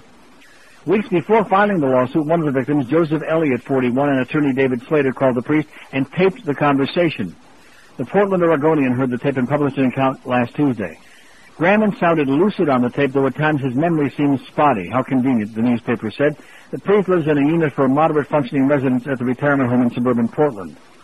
I've been thinking about you, you kids that throw yourself at other people, Grammond said. You know what you want, and you throw yourself at people to get what you want, and there were others of them who did that. They throw them at you. They want this. They want some kind of excitement, so they throw themselves at somebody. That's what they do. So why did you pick on me, Elliot asked. Well, you picked me. I didn't pick you. You picked me. You were looking for excitement, the priest answered. No, I wasn't, Elliot said. How do you like that? He was looking for it. Elliot asked for an apology. All right, Grammond said. I'm sorry for what happened in the past, aren't you? Before hanging the phone up, the priest said, say some prayers for me. You're gay. How do you like them, huh? Apples. The statute of limitations has expired. Grammond will not face criminal charges. When the lawsuit was filed, the church said it had confronted Grammond in 1991 when an allegation surfaced and the retired priest denied wrongdoing, of course, because they wanted it. You're gay. 116 at 560 WQM. Here's a mobile in Fort Lauderdale. Hello. Hi, Neil. I just wanted to tell you I'm no longer undecided. I voted last week. I'm going out of town, and I tell you, it's the greatest way to vote. There's no lines, no condo commando. Right. It works extremely well. Mm-hmm. You go in, show them your card, vote, and walk out. How do you like that? If I'm going to be out of town, I'd sure take advantage of it. Okay, nice going, sir. Right. Thank you. 5670560, pound 560. Well, they have to prove that you're going to be out of town. You have to show them a plane ticket. You have to bring your passport. Note from Mommy. Note from the doctor.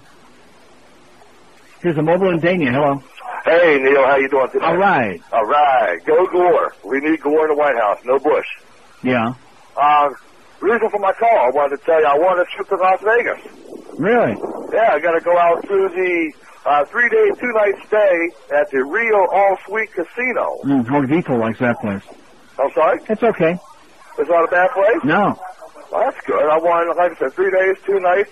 We're going to try and get out of here December 10th, stay out there for a couple of days. Well, be sure you rent a car. Then it goes, yeah, I heard it's down at the lower end of the strip. Huh? I say, I hear it's down at the lower end of the strip. It's not on the strip. It's not on the strip. No. Wasn't Harris owned by the Rio, or vice versa? Wait a minute. You said you were going to Rio Suites. Right. Well, and I heard that Harris is owned by Rio. Do you know anything about that? Well, what does that mean? I mean, why do you keep bringing Harris up? What I'm getting to is that a guy told me there's a shuttle bus going from the Rio down to drop you off at Harris every hour down on the street. Well, if that's the only place you're going to be going, I guess. No, I'm going to be checking everything out, but I'm just saying that would be the quickest and easiest way to get to the strip without renting a car, though, right? Rent a car. Trust me. Okay. I mean, I've only been there 50 million times. Trust me, I'm begging you, rent a car, you'll have a great time, take along 10 grand and have a good time. Why won't they listen to me? Huh? You've been there. Wouldn't you say it makes sense to rent a car when you go to Vegas? It does. I never did. But we never left the strip. And also didn't stay at the Rio Suites. No. You see, God. You see, if all he's going to be doing is taking the shuttle bus from the Rio Suites to Harris, and then like walking from there wherever else he's going to be wasting a lot of time. Yeah, he needs a car if he's staying off the strip. Right. And the Rio Suites is way, way down Yenhamsville, one of those damn whatever street that is. But Defoe likes it there, and I think he gets freebies, so don't knock it. Here's the mobile in Pompano Beach. Hello. Hey, Neil, let me get out of this car. I got another person talking in this car. Did you hear anything about Larry Flint? He was on Crossfire, and he was talking about he's been investigating George Bush for the past 8 months. Yeah. And that he also brought up something about the fact that he's involved in some sort of an abortion type thing, which he said will be coming out. Well, when the hell is it gonna come out? I would assume that the best time for him to do it is maybe a week before the election. Yeah. Now, that's my opinion. He was on Crossfire. When was this? It was this past week. He was on Crossfire. Bob Novak must have had a nervous breakdown. Pardon me? I said Bob Novak must have had a nervous breakdown. As a matter of fact, he did. As a matter of fact, he really called him un-American. Not in those words, but you're right about that, 100%. But he did said that there's a lot more coming out about George W. And one more thing. They had this guy, let's see, incidentally, do you know this guy, Steve Kane? Do I know him? Do you know of him? Yes. What kind of a talk show host is he? I think he's ridiculous. The worst. The worst. The worst. And he's got a sidekick. But why would you listen to it? Why would anybody under the age of 100 be listening to it? Well, don't do it again. Don't make the same mistake, okay? Fool me once. You must understand, it was the first time I listened to him. Well, don't do it again. I'll never do it again. Okay, thank you. He must be putting people up to making these calls because we've already had 2 people mention his name today, and that's double his audience. Yeah. I mean, I scoured the callers or WNN or WWN. They don't show up in here anywhere. They don't exist. It's a phantom show on a phantom radio station. And I don't begrudge him. Like I said before, the guy's got to make a living. He's got a wife and 45 adopted kids. He's got to do something to eke out a living and put on this phony super Mr. Right-wing routine of his. Whatever he wants to do. I don't begrudge. But who the hell wants to talk about him? 567-0560, pound 560 on the AT&T and Verizon Wire. In fact, the last time I saw him, it was at some appearance, some goddamn place. Some from a distance. Oh, was it at the Lorenzo's thing? Was he there? One of those places. And he waved and shouted from across the hall and said, "You're gay." Fort Lauderdale, hello. Neil. Yes, sir. I'm going to tell you something. After watching those debates, and I wasn't interested in the debates so much as to see those focus groups, we're in serious trouble. That's America for you, man. That's the middle America where you saw those mugwumps, those retards. In the hands of these numbskulls, I mean, it's ridiculous. Yeah. I mean, we talk about young people, 18 to 21, who can't make a decision. They can't vote. They haven't been out in the working world. But when you see these adults make the kind of points that they make over makeup and appearance and what they say, why should they be any different from these media experts, these self-proclaimed pundits who sit there and talk about who looked the most comfortable and who looked the most uncomfortable and who was the most challenging, all this other cosmetic bullcrap? Well, pundits is a joke. It's a real joke. And when I'm going to tell you something, this is that people, they vote and then they decide, oh, I don't like this candidate and made these decisions. All of a sudden they remove themselves from the decision that they made. I can remember back when Nixon ran against McGovern. As soon as Watergate came out after the election, you couldn't find a single person who voted for Nixon. You couldn't find one. Mm-hmm. He got a mandate and you couldn't find one who voted for him. Ridiculous. Okay. Thank you. Good luck. Well, this is the price you pay for not educating the public. When you got a bunch of morons walking around, 50% of the public is functionally illiterate. You expect them to make an educated decision? No. I don't. 5670560, pound 560 on the AT&T and Verizon wireless line. I don't think I'm going to be swayed by this poll. Should we declare a moratorium on discussions of Gore and Bush on the show till after the election? 119 votes, 74 say no, only 45 say yes. It's almost 2-1. I still may not do it. Because I'm not hearing anything new. I'm not hearing anything that's interesting. It's terminal. It's ponderous. I mean, if there's some stuff that Larry Flint comes out with, something juicy and exciting, please, we pray, yeah, then we'll talk about it. Yeah, a lot, like 5 hours a day. In fact, I wouldn't even be surprised if a lot of it has to do with the murder of Vince Foster. Huh? Would you be surprised? I mean, I just made that up, but if it's good enough for fat-ass Limbaugh, it's good enough for us. All these paranoid murder conspiracies, right? In fact, maybe Hillary knows something about it. Here's Cape Coral. Hello. Yeah, how you doing today, Neil? Okay. Good. Listen, first I wanted to ask you, how's your arm doing? My arm is great. Great. It's still on. Neil, I definitely do want to change the subject. My goodness, they're beating it to death. Okay, well, let's hear it. So if you could enlighten me, talk a little about your vacation this past summer. 5670560, pound 560 on the AT&T and Verizon wireless line, out of town, just like that last, I thought I knew that voice.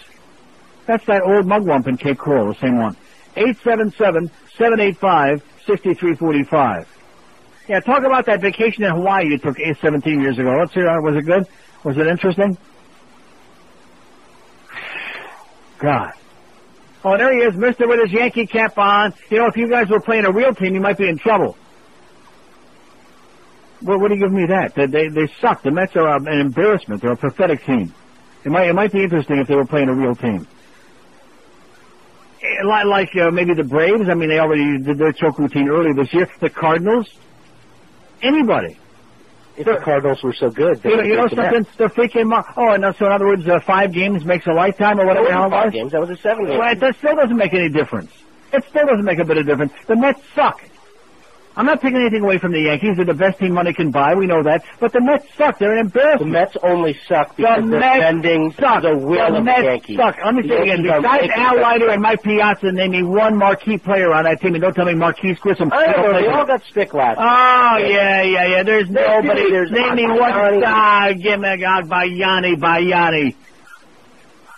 Get out of here with that crap. They're a bunch of no-name pieces of turd. I said, you're going to watch it, and you said, no, I am not. I'm not watching. I said I watched little bits and pieces of it. There you go. The amount of both 2 games that I watched, you could put in your Yankee cap and have room for a bottle of gin left over. You loved it. No, I did not. I hate the Yankees. I didn't love it. What's there to love? Oh, I did see Clemens throw the goddamn handle of the bat. What'd you think of that? I thought it was a piece of crap. I think he's a piece of turd. He's a bastard case. Get out of here. And that was good. That was great. See, this is just like the politics thing. Oh. This man is such a blinded Yankee fan that if Roger Clemens would have attacked him with a goddamn machete, he would have said, all right, better than OJ, baby. Well, he would have on who he was attacking. Yeah, see, you're so full of crap. You're just blinded. It's that New York thing again. It's like a sickness. If New York is so great, what are you doing here? It has nothing to do with New York. New York sucks. New York is a sewer. It's not even an interesting sewer anymore, thanks to Rudy Giuliani. Yeah, that's right. He may be Italian, but I hear he put the Jew in Giuliani. That's what Joe Lieberman said. Yeah. 2-0. And they're going to win 4 straight. There's no question about it. Get it over with. The Mets are a terrible team. I'm embarrassed for them. They're so bad. What was that starting pitcher last night? What was his name? Oh, One Fork, what? He looks like Pat Pisani. Oh, my God. He's their best guy. He is, but Al Leiter is their best guy. I don't know. That guy's pitched this guy last night, no runs, and it's Pat Pisani. Like they kept gagging on it. That's what the Yankees do to people. Yeah. People okay. Mm-hmm. And so the Yankees made him throw all those balls. Is that what it was? Yeah, that's right. Yeah. Uh-huh. Okay, that's Joe Costello who's taking credit for those great numbers they had in the summer book. Yeah, it was some of that great, you just heard it, that was some of the great confrontational radio that put George over the head. And they're fisting in there, too. They're fisting it. 27 after 1 at 560 WQAM. The Neil Rogers Show. Sports Radio 560 QAM. Gordon gives South Florida a major blowjob. Okay, so Todd Drek from our sales department just came in here and said, he asked me if Clinton could run again. Yeah. And you wonder why we should be calling these elections off. I say let's call the whole thing off is what I say. Please. You can't complain about the knowledge of the American public because they haven't got any. And Joe just said that he was full of crap. He knows the Yankees are going to win 4 straight and it's fixed anyway. Yeah, that fat tub of crap, Roger Clemens. Okay, so he pitched a couple of good games in a row, which they tried desperately to lose that game last night after I went to bed. What about the 85 games in a row before that he got bombed? Huh? What about those? That big fat tub of crap. See, Mickey Lolich could get away with it. 5670560, pound 560 on the AT&T and Verizon wireless lines. How about those Panthers? Oh! We're just talking here about, I mean, it's early in the year, but how about a perfect season, huh? It was good enough for the Dolphins. Why not good enough for the Panthers? Here's Miami. Hello. Hey, Neil, you're forgetting the best part about this World Series this year, and I'm a guy who doesn't really watch baseball much anymore. Good. The best part about the World Series this year is that we don't have to put up with that plus Bob Costas. Yeah. He's not doing the game, so that at least makes it a little bit more tolerable to watch the games. Thank God for that. Yeah, Joe Buck's very good. Yeah, hey, Neil, another thing, I got a button. If they would just put a muzzle on McCarver and shut that piece of crap up. He's awful. He just never shuts up. But Joe Buck's okay. I like him. Joe Buck's very good. Hey, I got a pen that a friend of mine gave me, and I thought you would find it funny. It says, I don't have a problem with God. It's his fan club that I can't stand. Excellent. I love it. That's the Hey, fact. Neil, in closing, could you play that crucifixion board game for me? You got it. Thanks a lot, big guy. Okay, pal. See you in hell. Do you ever wish that your family and friends knew their Bible verses better? Well, I have the answer to your prayers. From the makers of You Thank My Martyr comes a game the whole family can enjoy. Crucifixion. Crucifixion is not just fun to play, but it forces everyone to know their Bible. And it's easy to play. First, someone picks a word or phrase from the Bible, and the rest of the group takes turns trying to spell it. But be careful. If you pick a wrong letter, your little Jesus doll gets nailed. I'll take a guess. How about a turd? Nope. Sorry, Billy. I'm sorry, Jesus. After 3 nails and 1 spear to the chest, everyone loses. But don't worry, in 3 days you can play again. So run down to your local Crucifixion toy store and grab up your very own copy of Crucifixion. Why not play tonight? Comes with a small Jesus doll, nails, and a tiny spear. Fake blood, wooden cross, and hammer not included. Crucifixion, a product of Trinity Brothers. Want to do this for me? Okay, 133 at 560 WQAM. Yeah, some things you look at them and they're so obvious. It's just like the religion thing. You look at it and it's so ludicrous and ridiculous. And you ask yourself, how could anybody believe this nonsense? Same thing with Bush. You just look at him and you listen to the crap and you see how pre-programmed he is with these same 3 or 4 cliches. And you ask yourself, how could any thinking person with even a tiny particle of a brain vote for this man, even for like dog catcher? Yes? Oh, we're getting there. That's pretty good, considering we got a slow start. Planned Parenthood total $33,680, and the credit card orders take 2 weeks. For all you nervous Nellies, they're getting real panicky. They're just calling Miguel a lot because they want to speak to him, you know? If you hear them breathing heavy on the other end of the phone, hang up. Or, credit card orders take 2 weeks. $33,680, that's pretty good, huh? It's only the 23rd of October, and we got a very late start, as usual, lately. Oh, look, what is this? 1 call on the board here? 1 call on the board, and I took away the moratorium for the rest of the day today. So this is it. Between the next 25 minutes, if you want to keep the discussion going about this goddamn election with these 2 boring terminal candidates, then you better get with it now, because this is your last chance, because I remain unconvinced in spite of the stupid poll over here that so far is 86 to 53 don't do it. I remain highly unconvinced, because I'm not hearing a damn thing. 5670560, pound 560 on the AT&T and Verizon wireless line. It's free. Mobile in Boca, hello. Neil. Yes, sir. Couple things. First of all, technically Clinton can run again, but after 2 years he's got No, it was just a joke. It was just a joke to point out to you how dumb Todd Drek is in our sales department because he was being serious. Really? Yes. That's scary. That's frightening, yes. Secondly, you know what's amazing is how the Republicans went from, well, gee, I hope George W. don't make a fool of himself on TV, and I hope he don't look real stupid, and then they're jumping up and down. Yeah, he didn't look stupid. He didn't look like an idiot. Mm-hmm. All of a sudden, by the third, he looks like an idiot to me. Presidential candidate. He didn't look presidential. He was sweating. Those beady eyes of his were... He couldn't have got elected president of Kiwanis. I couldn't believe it. He had a nicer suit on, and he didn't say anything offensive, but damn it, I want my president to say something offensive. I want him to jump up and down. Yeah, well, let's face it, they both suck. Well, they do, but one sucks less than the other. When's the last time we voted for somebody? The last 5 elections, I voted against somebody. I didn't want Dole in there. I don't want Bush in there. I didn't want Reagan in there. I think a lot of people voted for Bubba last time. Well, they vote for him again and again. You know, he's as big an anti-Semite as his wife is, but at least he's better than the alternative. He's an anti-Semite?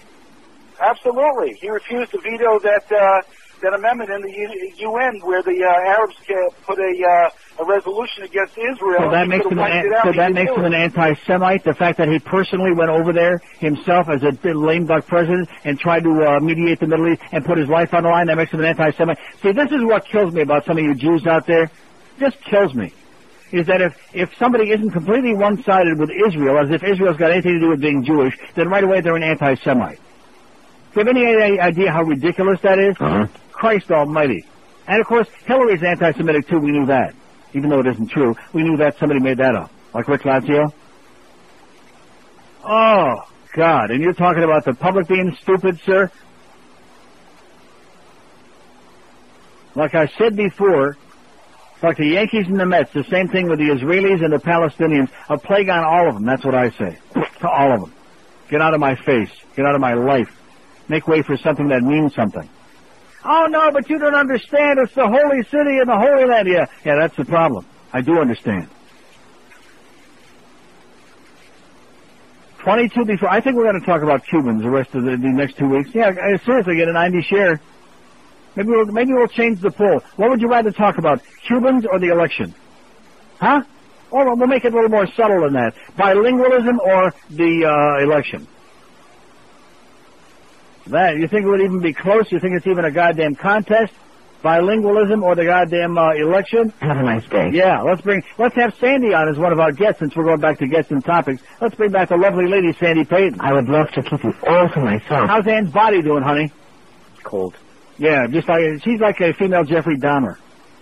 She's probably got Ann in the freezer somewhere. In the box. On ice. What box? Ice box.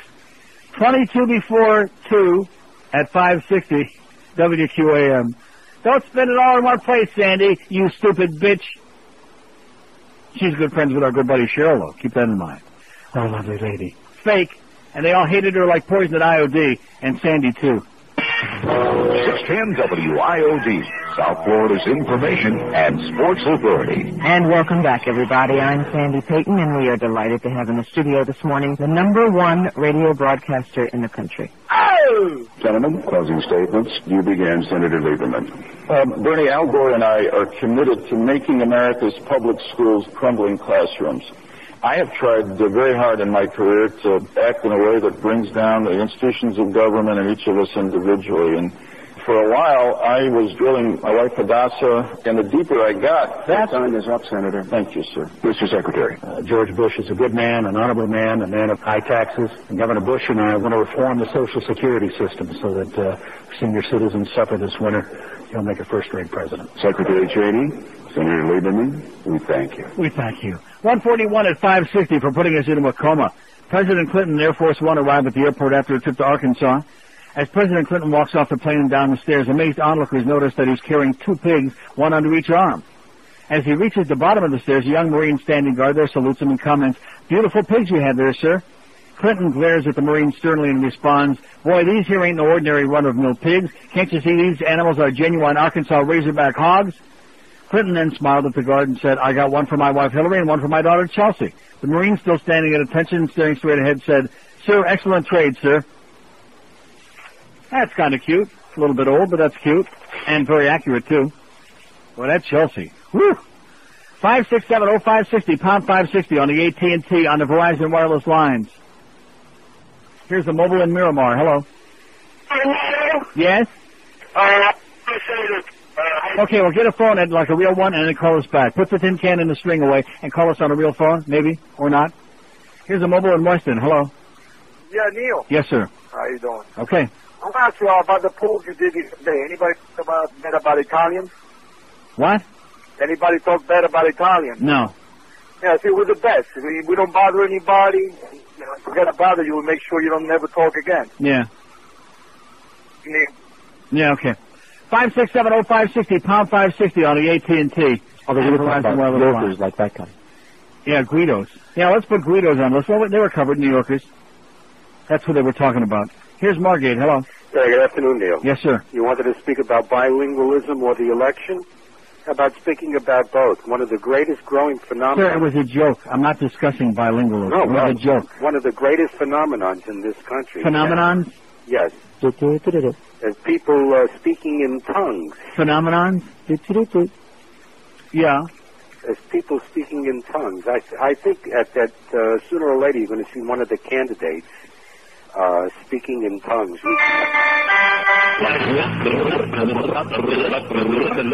thought Christianity was fairy tale. This religion thing was not for me. They held a big convention. Let me in for free. I had no idea what I was about to see. They were speaking in tongues. That made me a believer. It was kind of fun. Just to get out of my house. Speak in tongues. They got me believing my tongue is weaving from side to side.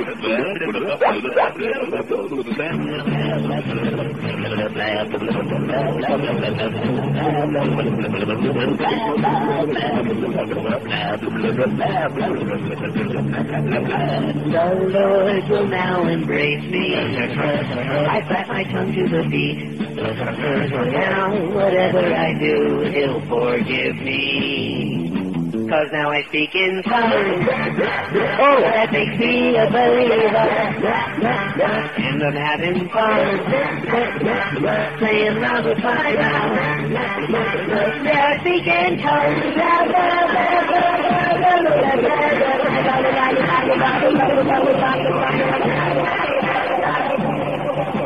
You're gay. 145 at 560 WQ. A little bit too much tongue there. 560 WQAM. We got Hank coming up from Shula Steak 2 at 2 o'clock, and a special guest, Al Michaels, Jim Palmer, and Dick Stockton. Here's a mobile in Miami. Hello. Hi, how you doing, Neil? Pretty good. You know, I've been listening to your show for quite a while now, and I think you have an excellent show. Yes, I do. Now, my question to you is, being that you are the kind of person that you are, the kind of person that I am. I mean, you have more intelligence than Gore or Bush. I think that you and George really should get together and go out there and run for the presidency. Yeah, okay, great. 5670560, pound 560 on the AT&T and Verizon wireless line. I get over female insurance. Here's Pompano. Hello. Yeah, hi Neil. How are you? Okay. My response to the Italian, you know why they don't circumcise Italians, don't you? Yeah. They can't cut that close to the brain. Okay. I'm out. Okay. Okay, this will be quick and painless. Here's a mobile in Miami. Hello. Neil? Yes, sir? Hey, man. A long-time listener and about the 40th time caller. Mm-hmm. But, you know, I just got back into town, and the day that I left, you were doing a driving, I guess a driving comparison to, you know, Haitian women, whatever. Old Jews. Yeah, the old Jews won hands down. Right. Now, I'm curious to know, why didn't you put Cubans in that? We did. No, you yes, didn't. yes, we did. We did. We had old Jews, old Cubans, and whatever else we had. Haitians. Well, I was taken aback that I didn't hear Cubans because of the fact that, not that I have anything against them. Oh, sure, that's obvious, yeah. That same day I was at the driver's license drill, I was wondering, I mean, you know the kind that don't turn in the intersection. They sit until the light changes, and if the light doesn't change, you're stuck. Is that only Cubans who do that? No, I'm not saying. I'm saying predominantly. Because I live in the acres. We have no Cubans in plantation acres, and there are assholes who do that all the time by me, all the time. Oh, all right. Well, Yeah. I mean, no, I certainly am not. You know, I don't want to come across. No, I understand. You don't want to come across as anti-Cuban. I understand that. No, I actually really did. Well, but then why do you insist they weren't on the list? Because I know that it was on the list. Because that day I remember because that's the day I was going to get my Sir, driver's let me license. say it to you one more time. It was on the list. Now, you can keep insisting from now until the end of time, just like insisting that you have nothing against Cubans, and we don't believe either one, do we? No. See what I'm saying? The Cuban bashing hour. Let's do it. What the hell? We'll even have Cubans call in bashing Cubans. Stinking Cubans. Yeah, that's right. Take your beans and blow them out your ass. 56705C, yeah, like that schmata head, yeah. Spencer. Talk about a double whammy. Oh, is he on whammy now? Well, the show on the goddamn commercial network's kind of like... Whammy! God, it sucks. Petered out. Here's the mobile and medley. Hello. Hey, Neil. Yes, sir. Neil, how you doing? Okay. I enjoy your show. I'm a trucker. I call you several times, but not that often. But anyway, I just sit here and just laugh. I have a lot of fun. You have a great show. But, Neil, all the people have to do when they go to the polls, look at Texas. Neil, have a good day. I'm out.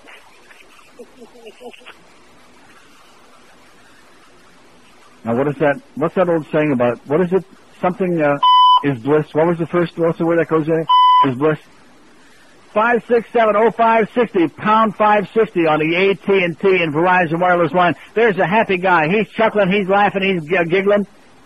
Somebody's got their finger or their foot or both up his rectum. He's loving it. Maybe a feather. Maybe the lovely Sandy stuck a little feather in his rectum cap. The Neil Rogers Show. Sports Radio 560. QAM. I've got 2 sets of lips. I wish I was so Jesse's girl. From the people that brought you music to love to and music to cuddle to comes a new CD to add to your collection. Time Life presents Music to Beat Your Wife To, featuring Rick Springfield. Why did he have to slap me like that?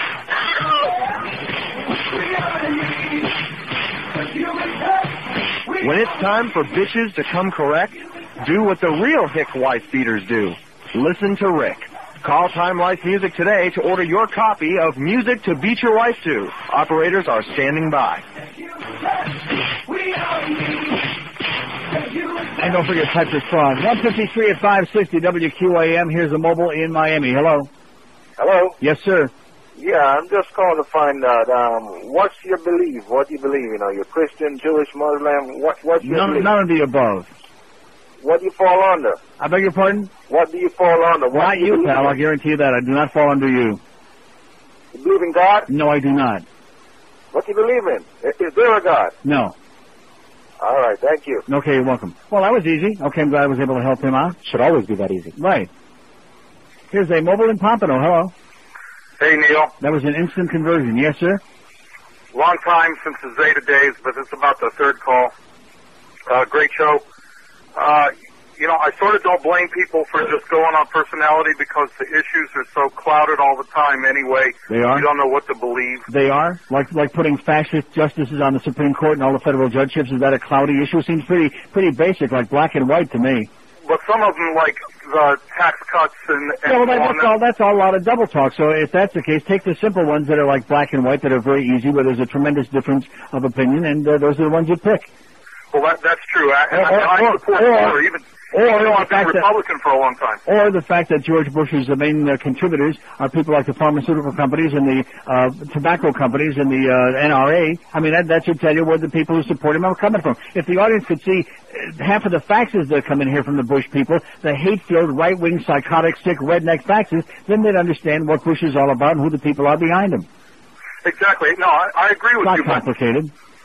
I agree with you, but the thing that really illustrated it to me, I don't know if anybody mentioned that PBS special that they had on Gore and Bush. No. Well, it was on right around the same time as the last debate, so obviously nobody got to watch it. Well, nobody watches PBS anyway. I'll tell you, we went from childhood on up where you could really see what they were about, and George Bush was just a party animal the whole time. He's just a spoon-fed brat. That's all he is. We need to elect a real statesman, Al Gore. Okay, vote twice. 5670560. There's a couple more for you. All you Bush people are getting real fat and complacent now. Oh, it's all over. He's a point or two ahead in the polls.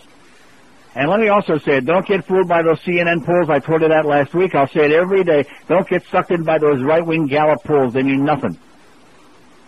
Absolutely nothing. In fact, when there's 150 other polls, and they all show within 2, 3, 4 points, and when the Gallup poll is showing Bush 10 and 11 points ahead, what does that tell you, huh? Tells you something's rotten in Atlanta. Here's Miramar. Hello. Miramar. Bill Gore's asshole. Okay, Bill Gore is an asshole. Okay.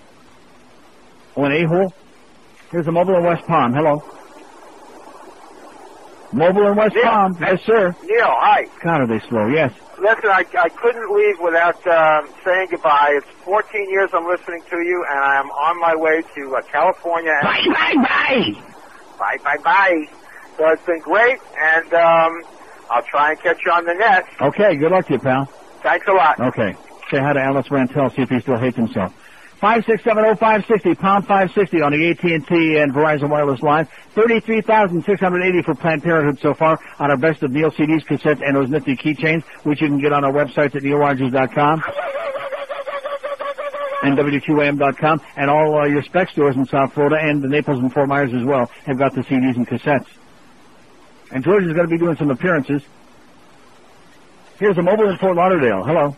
Hey, Neil, how you doing today? The Hadassah meetings around town. Hello. Okay, yes. Neil, it's a proud painter calling from Boca Raton.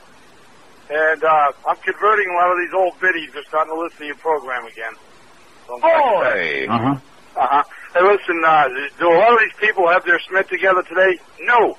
I don't know. This must be a weird Monday. I think there's a full moon out there because the plumber just left the house and he had a full moon. Anyways, back to this election. You know, if Curly Fine were running for office, we'd have the Three Stooges. Okay, great. Here's a Mobile in Lighthouse Point. Hello. Yes, hi, how you doing? Okay. I've listened for a long time, first-time caller. I don't like either candidates, but I could tell you this. I'm a single male. I make $33,000 a year, and there's no tax relief in the Gore plan for a single male making $33,000 a year. I just found this out. Yeah, that 60 cents a day in a Bush plan is going to really help you, put you over the top. But I'm a registered Democrat. I understand why. Let me say it again. That 60 cents a day in the Bush plan is really going to put you over the top, sir. I don't know. All right. Okay, Thanks. I don't know. Huh? See, well, there's no sense, there's no feeling. And there's that sound again. There's that thing on the phone again. We're having more problems. What's the deal? It's got something to do with this, the phone.